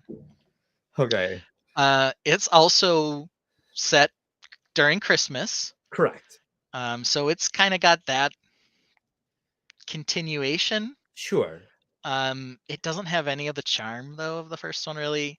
The fact, like, one of the greatest parts about the first one is how he had no shoes on. Yes. And he's doing all this. Now they're like, hey, can we manufacture something so he doesn't wear shoes in the second one too, or something? I'm like, why? That I don't know. If Chat GPT existed at the time, I would suggest that somebody put in the engine, like, script me a movie where every character has a one-liner. Like, it's the worst action movie lines ever. The entire, like, these spinning airplanes that are running out of fuel don't just, like, go, like, to a different airport. Like, my favorite part of the second one is the fact that when he's fighting the terrorists, in the baggage carousel on the internal internal one, when the one terrorist goes up the baggage cell, like through his head goes behind the plastic curtain, and he just gets like ground to death. I'm like, what's in there? Doing the luggage? He would go through this window and just die. Yeah. The third one. Well, okay. One other thing about the second one. At least the one thing I do appreciate, is that they did crash one of the planes. So they're like, at least like there's some stakes here. I'm pretty sure that McClane's wife's plane isn't actually going to crash. Right. But there were some stakes there, and then also like, if we find out that he has somebody on one of these planes, then we've got some ability to manipulate him. So I guess I appreciate that they actually were willing to not have it be a complete bust, like they were actually being terrorists in some fashion. Yeah, fun. But yes, it's not the first one. It's not the first one. Third one. My big issue with the third one is that Samuel L. Jackson turns into Robin. And at one point, he just becomes so dumb that all his utility is to be captured and held as a hostage on a literal giant bomb. I was like, it became like something like, if I said S for Snidely Whiplash, would you know what I meant by Snidely Whiplash? No. It's the villain in, I believe, Underdog. Okay. And like the villain in that movie becomes that when he's like, well, I'll just capture his friend. And then I'll tell him I'm going to kill his friend. It's like, was Bonnie Bedelia not available for that movie? Because otherwise it would have been her. And the other thing about the Die Hard series, that they made 2 more movies after the third one. Did you highlight that Echo Buns is here? Yeah, I did do the try harder one. No, I didn't get. Whoops. No, I didn't get Eco Buns there / we go. Echo Buns as But hay, but hey, there's Echo Buns, and she should be fine with that. Well, she laughed, and so I hit bam instead of this. My mouse was ready for that one, just to defend myself. and they So I sneak one didn't. of Yeah, those in I there. haven't watched any of the other two. They're stupid. One's Don't like worry about in them. jungle. Okay, yeah. That's why I didn't. I didn't actually. I didn't realize there was a 5. There is. The other two are a good day to die hard and live free or die hard. I I think. thought Live Free and Die Hard was actually the only A Good Day to Die. A Good Day to Die Hard is the name of the movie. I think so. That's a terrible title I for think a so. movie. And they like start adding his kids into the mix. Oh, okay, fair enough. More because they're like, oh, we're already done with all the stuff with his wife. What's his wife's name? Holly or whatever. Echo Bunny, you are loved. I don't know. I just call her Bonnie Bedelia because that's her name. Yeah, I mean Oh, it is. he's Holly. on the verge of divorcing her. Then he's doesn't divorce her in the second one. Then the third one, See, they're divorced, and then this is not subjective. It's a fact. You are right. The later ones were stupid. Bam Crystal confirms. Echelbun says, Mark Dees and I went shopping for an outfit for Holiday Joy. I'm glad you were with him. Good. S is for stupid. And let's pour one out for Bruce Willis, right? Poor guy. Well, I didn't mean to actually pour, but no seriously. So one of the things is like, let's not get into it. Yeah. Because I'm just going to bring up Michael J. Fox. Yeah, that, and these are horrible things. Like to be that much of a public figure that people like in this way, to then have like all of your medical issues as you age, be local news. I heard that like when I forget where I was driving. I was listening to Chicago local news. I heard the story like 4 times.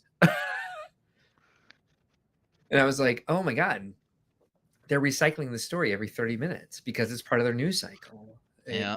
I would not wish that on anybody. What's this one? Yeah, and it was in fact called the fourth one, A Good Day to Die Hard. And then the last one was Live Free or Die Hard. Rocky and Bullwinkle is Snidely Whiplash? Is that what you mean, Bill Bartley? Akabun says, I make no promises on his outfit choices. You were there! How'd you fail me? Oh, maybe I was wrong. Yeah. Maybe it's the other way. Live Free or Die Hard, then A Good Day to Die Hard. I thought so. I thought Live Free or Die Hard was the last one I had heard about. Yeah, 2007 for Live Free or Die Hard, and then the Good Day to Die Hard, I think, was 2012. A Good Day to Die Hard.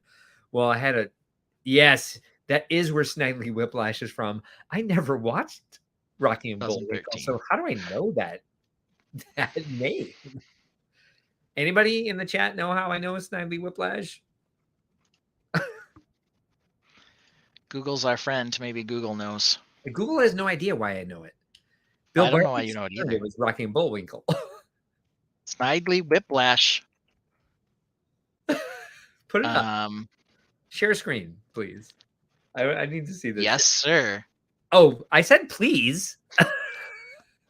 Right away, sir.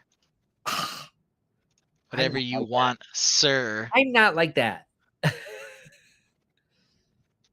Yes, that's exactly who I was imagining. He appears in Dudley Do-Right of the Mountie segments of the animated ... The Mountie segments. That's who I remember seeing. That's what I was imagining in my head. That's why I thought it was Klondike Cat, but it's this. It's Rocky and Bullwinkle from the dude here with the blonde hair. How do I know this?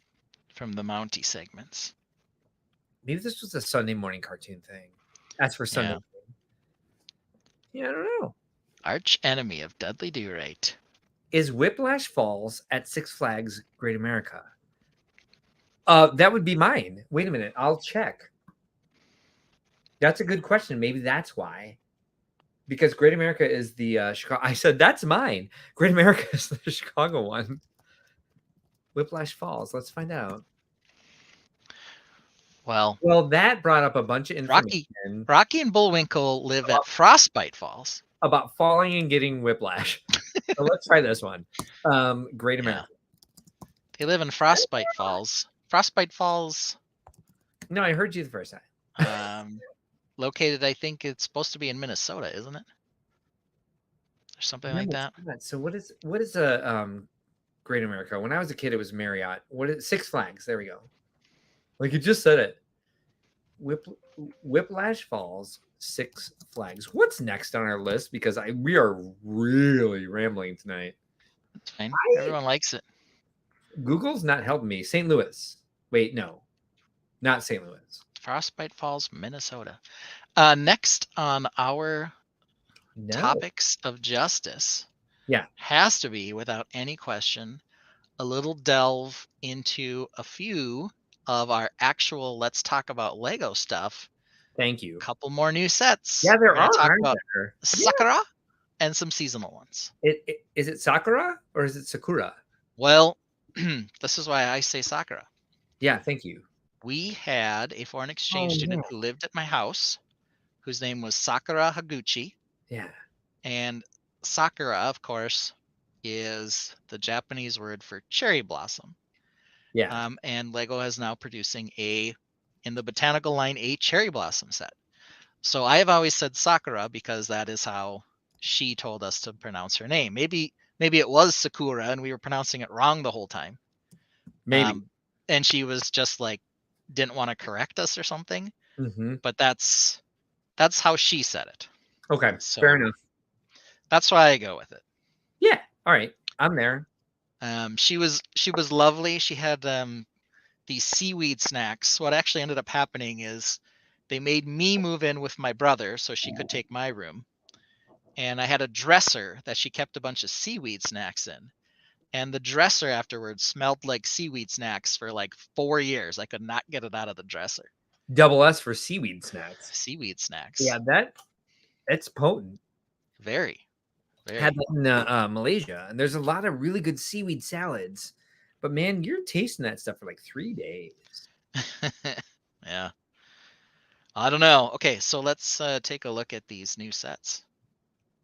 You're welcome, Ryan. Here we go. Thank you, sir. Here are the cherry blossoms. Let's, full as Mark would say, tiny. Let's zoom in on these bad boys and make them nice and big. There you go. Thank you. So they're cute. I'll put them all over my house. This is the first one that I want to get and like just put in vases around my house. I love this. Got lime green plant leaves. Got a bunch of that egg piece again. That's very popular. These Double S for superb sets. Yeah, the bent holder piece here is dark red as opposed to reddish brown. So I don't know if that's it's a choice, I guess. Yeah. But that's the color they went with for those. So it's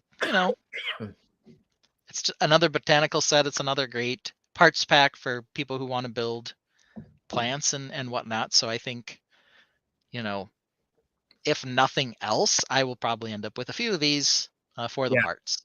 Totally.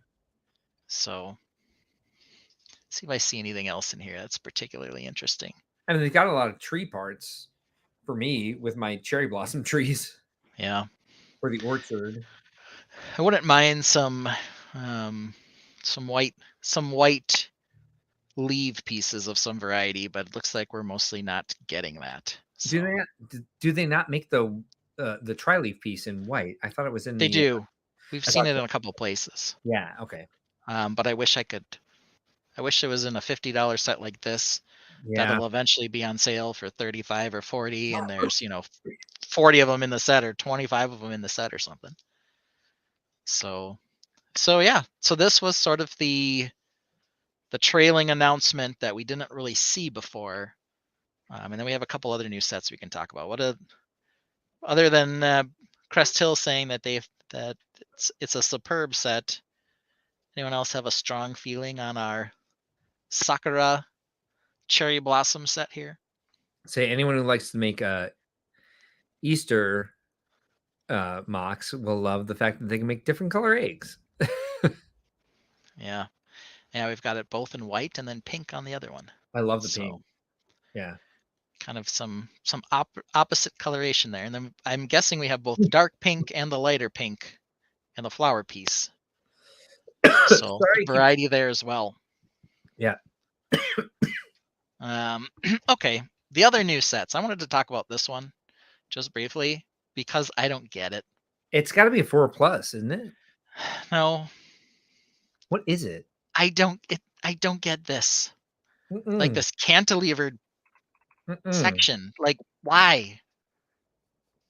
Why does that exist? Why is that a thing?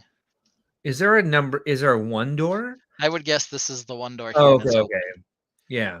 Let me move this to a different tab so I can see it on my big screen here. But I don't get this. I don't get it. I assume this is a fire pole back here. You can slide down it. Agreed. This guy looks like he's eating a hot dog up here, maybe. So good for him. But like the control room's got 2 screens. Yeah. And it's cantilevered out over the rest of the building for some reason. Yeah, I don't know. I don't know. It does look like they've built some sort of mechanism to slide the door up here with with this, which, sure, might be fine. I think they're trying a little bit too hard to be like modern. That's my only guess. Yeah, I don't know either. I have nothing else for you on this. Yeah. The Brick Orphanage suggests maybe it's a space fire station.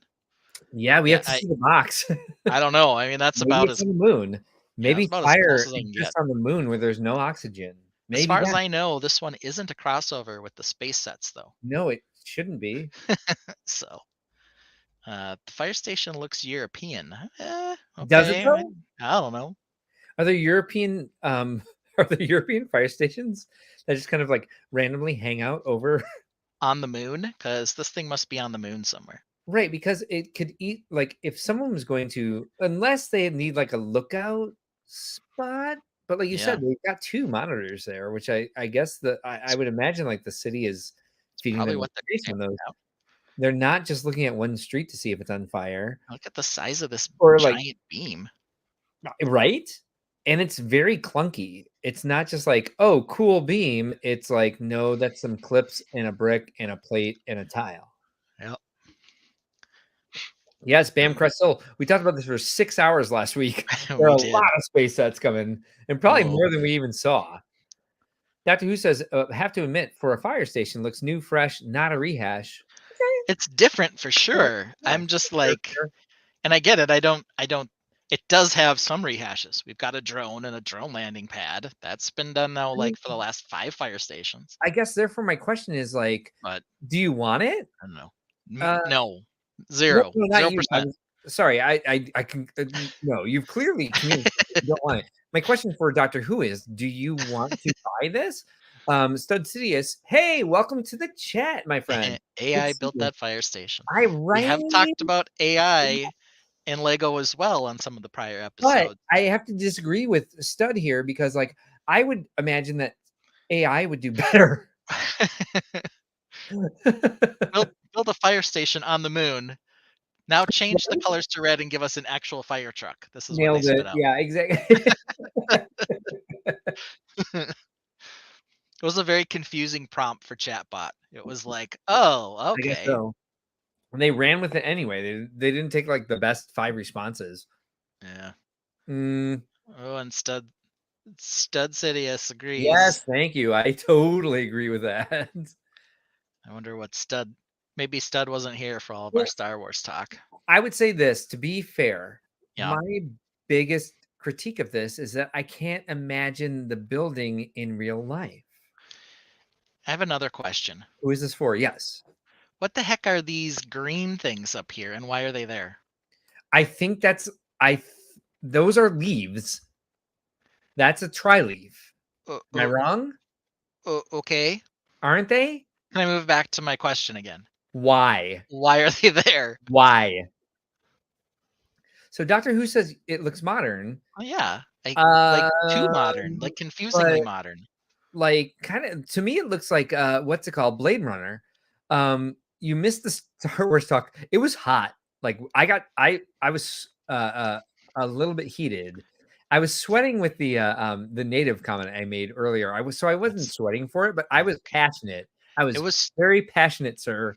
it was And strange that we had what I consider to be very controversial takes in the Star yes, Wars world, but they were we exactly the agreed. same. We totally agreed, and we shouted them to each other. So watch it on the replay, gang. I'd like to give you a time frame. I would say it was about 40 minutes ago. Yeah. Um, so I would say like it started about 90 minutes into the stream, and then just enjoy the ride. I hope you agree. I really hope you agree. However, if you don't, that's fine too, because these are opinions. Yeah, this is. Can we stop looking at this? Because I hate it. Yeah, well, I mean, Doctor Who, you're No, I right, but agree with him. here's the Yes, struggle, right? They have destroyed other evergreen themes, sort of on this idea that, well, we've run out of ideas, right? Like, oh, we stopped right. producing pirates, we stopped producing castle, but yet every 4 years, okay, every 3 years, they give us a new fire station. Yes. This one's different, but it's also confusing. Yes. It's evergreen for a reason because it works. So make it match things that people actually can recognize. If you drop this in front of me, let's say take out the truck, take out the fire the giant fire symbol in that window over the Yeah. first day, and Now take it's out on the Mars. the It's on oil Mars. the oil barrel that's literally on fire Yep. that someone's just running out and like spraying apparently water at, because that is a water bottle, not a fire extinguisher, because it's blue. I would not necessarily know what this is supposed to be because it's not recognizable as a fire station without the very clear indications with the fire truck and the fire symbol that it is a fire station. Um, yeah, I wouldn't accept this as like let's pretend they made this a modular.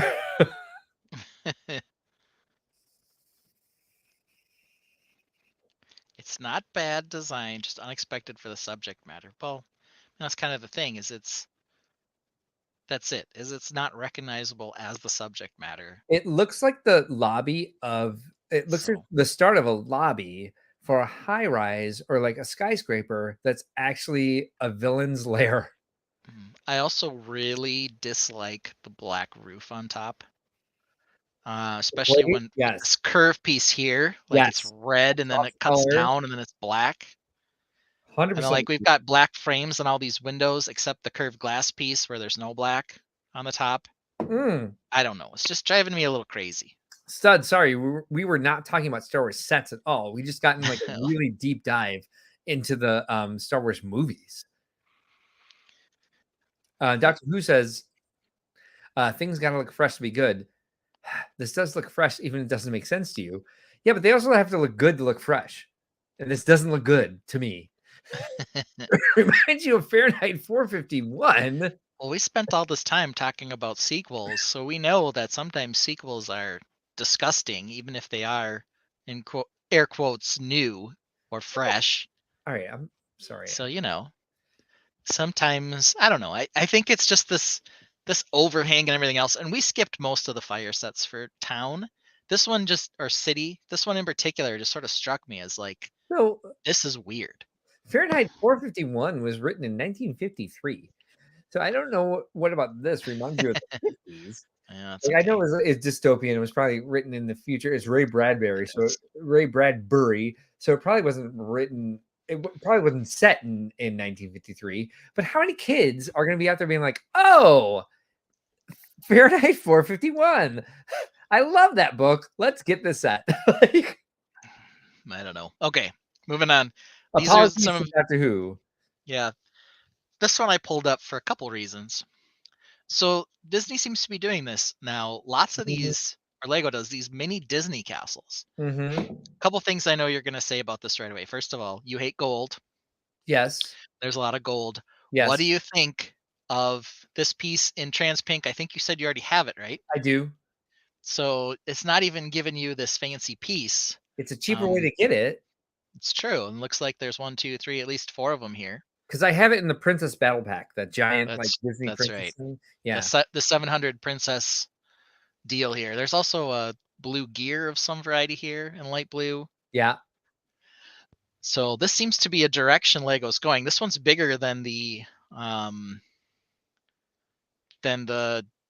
mini one they did for Aladdin, I think. Look it up. Yes, Dr. Weichel. Good The movie. Agrabah, Might I be. think it is in AI. I already hit that one. Stud says, I enjoy the horrible made-for-TV. Ewok TV specials are over most. Yes. Oh my God, those movies were great, and people are talking about them all the time now. Wicked. Wicked. Yeah, but I watched those too. They're hard to find though. Are they on Disney Plus somewhere? no, they're like Okay. unallowed because they're not canon. Okay. So I don't know that you would know my first thought about this one, because every time I see this castle, I think of the cover of the Yeah. VHS. Oh, is that so? Did you know that that's what I would think? Well, I didn't know that you thought that. I know about the Phallus. particular look of the castle on the front of the box and what it's The phallus. said to resemble. Yes. Yeah. And so I was like, well, they left it in because they they have like redesigned that so many times to not have that in there. Yeah. Yeah, I have that somewhere. It's probably in my mother's crawl space. Um, yeah, let's not let's not dig into it. We'll dive deep into that some other time, Mark. Yeah, not tonight. Sorry, Yeah. thank you. Sorry. Yep. Stud says, because I was a kid after you saw the original film in the theaters, all we had were those Ewok Ewok TV specials. specials. Yeah, I can't say it. We didn't even talk about those, Stud, but sometime we will. Yes, but they're 100% for me. 10 out of 10 for both. But I yeah, only really recall watching one of them, but I did like it. but for this, I would say if you're into gold, you've got to get this. It has that other piece that we talked about. That's the Concord toilet in gold on this. Oh, where is it? All the way to the right. Isn't it? This is just the gate of the Oh, you're right. this Sorry. piece. I was excited for the Concord toilet, but I don't see it. Has that was the you found Spot the you area, said. yeah, and I was wrong. Has a Okay. golden skate. Has several. Yeah. Yeah. A couple skates. Yep, A little agreeable piece.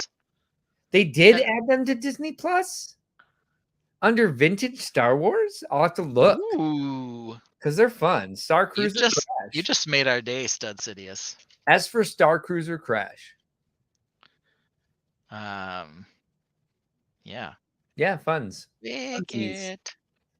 Okay. So now they have these couple seasonal sets. No. No, I don't know what's happening here. I know what the other one you're going to bring up, and I have a much bigger problem with the next one. But what is happening here? Well, I assume this is like an Easter thing, right? We've got a couple of colored Easter eggs and a little chick. So let's start with the chick. Yeah. Oh, wow. What is this horrible egg design for the chick? Like, did she just burst out of her shell where she is still stuck as a complete I don't know. What the hell is on the left? What is that? I think they both have this type of feet so they can go on the seesaw together. Yes, they do. Which is this supposed to be a squirrel? I think it is. Fair enough. What does a squirrel have to do with Easter? Maybe? I have no idea. And how did they light the fire?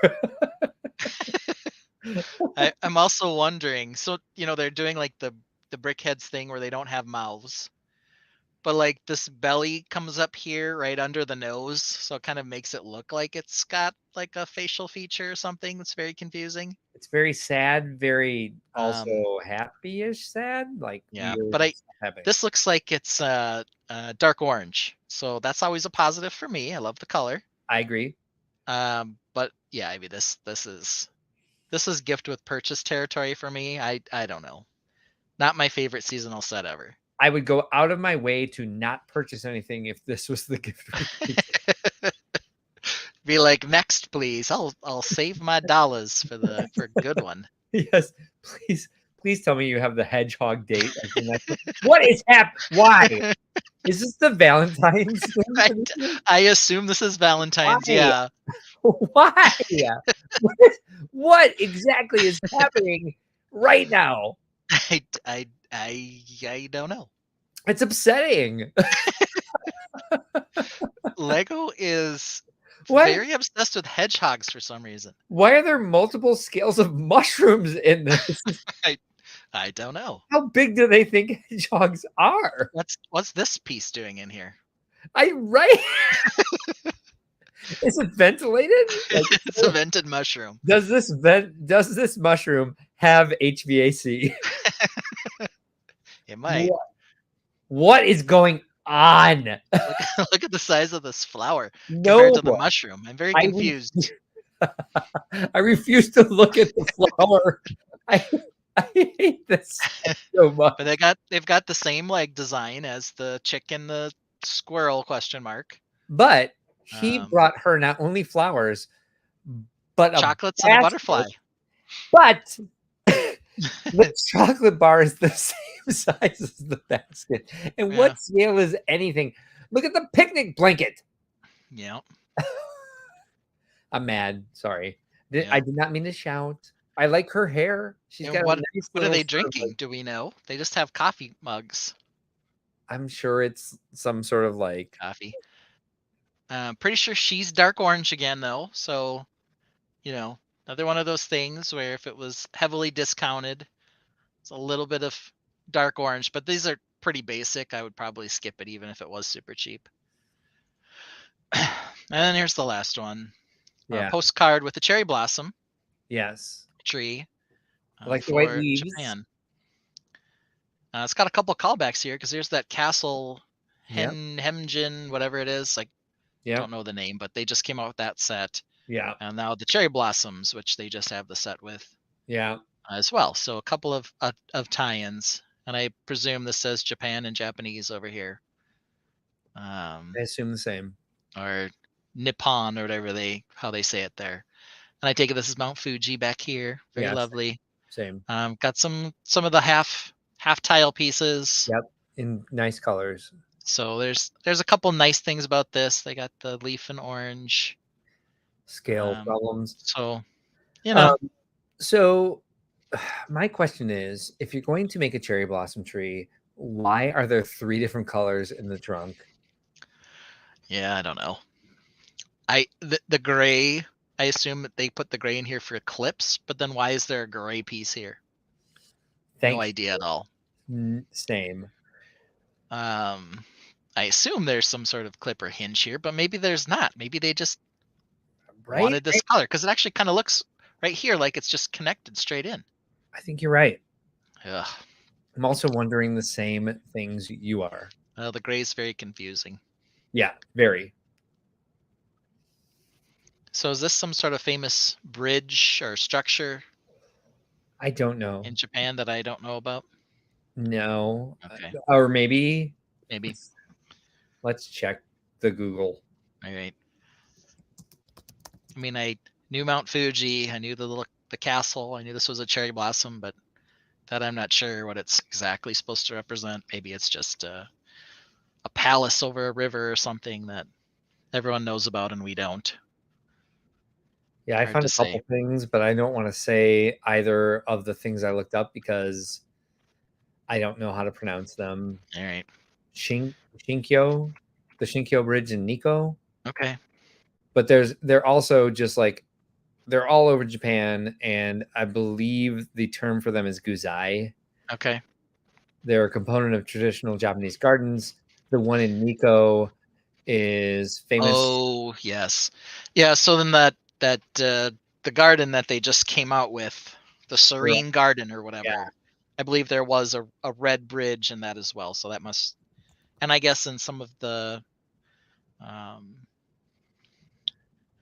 Ninjago City ones, they have some red bridges as well. So it must be a prominent feature, and we're just not as into it as we should be. The one in Nikko is the entrance to the Futarasan Shrine, but that does not look like the structure to the right. The structure to the right looks more like the that castle. Referring. Yes. Yep. And I know I recognize this pagoda. Right. This thing, the stone lantern thing for the pagoda. Yeah, it's a pagoda lantern, I believe. Pagoda lantern. And I'm surprised they don't. Maybe they do have a koi somewhere down here too. But yeah, it's cute. It's kind of the last thing we didn't really talk about. In their lifestyle shots, they have all of the postcards together, and they do look nice. Okay, that's good. They're becoming like a collector's series. Yeah, I know my sister Spent some time in Australia, so she really wanted the Australian one. Yeah. So I think they're collectible to some extent. I would only get them for the parts. There's some okay parts in here. Hey, I'm setting a record. So, I need break number 3. I'll be back. is that a record for you? Is it? I I have feel no like it idea. is. I feel like it's more than normal. Okay, well, But who that's all knows? right. PPH.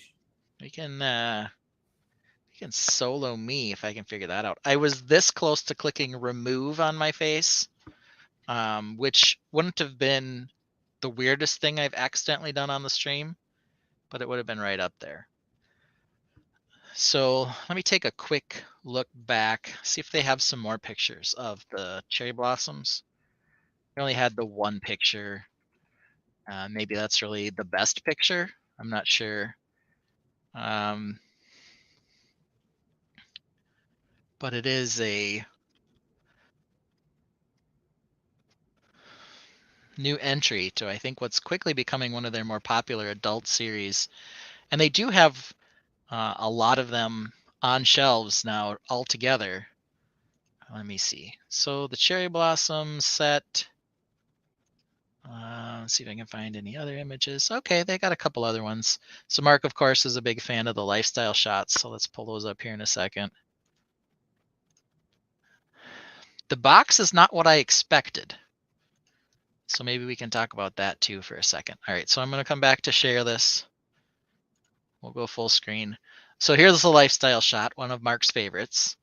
Looks like they're leaning into the theme here. We've also got what looks like a fan on the table and a kimono back here. Kimono, is that the right word? Anyway, and so then they got the 2 cherry blossoms in the vase. So really that's all it is the 2 cherry blossoms. Here it is, along with some other of the floral line, but you can see here, these aren't the black box floral line. These are the yellow box floral line, which I wanted to pull up this style. Okay. So it's not really in the botanical grouping. It's sort of in its own, those sort of more brightly colored, more basic flowers, I guess I'd call them, for lack of a better term. Yeah, weird that they're making Like 2 these. tiers for it. Yeah. And I thought these sort of lower tier, in air quote, ones were good enough to go in with some of like the wildflower bouquet and whatever else. But Yeah. I mean, it does seem like they're distinguishing them into kind of 2 separate lines. Right. I would say the cherry blossoms are better than the other one. But Yeah. at the same time, I think I would say you're right. Like, I don't know why they're differentiating. I don't know if it's just there's not enough parts or what it is, but this is clearly in sort of that second tier line. That's not necessarily for adults, but this, you said how much you loved them. Yeah. Last time I checked, you were an adult. So Yeah. I don't know. I have a different, like, I don't know that I would get all the things that other adults are buying, though. I don't think anyone's, like, aiming at, like, my specific desires for It's strange, man. You'd feel like a bit of their target audience. First, you used to work at Lego.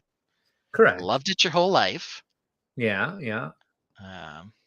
So yeah, who knows? But then again, you don't have any kids, but you are an adult collector, so They're clearly not bringing Fabuland back anytime soon. well, I mean, but Animal Crossing's got its own place in your heart, though. True, So that's for sure. so who knows? Yeah, maybe the Animal Crossing people were So yeah, what do you think of this lifestyle shot? Well, they definitely got the right compliment to the pink with the lime. Yeah. I think that like they're definitely going for the this is not a toy, this is a room decoration. Right. But at the same time, like you pointed out, it's in the creator yellow box. Yep. Not any sort of like 18 plus branding on this, is there?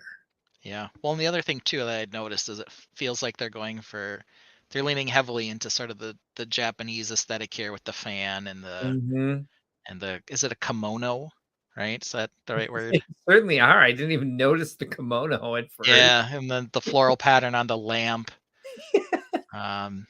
This may be less so. I don't know. Maybe there's some things I'm missing in here, It's but kind of like this, put it in your greenhouse with your real plants in yeah, this case looks you like it can't could get be their plants. It's any bohemian hippies, the silly lamp kind of annoys me.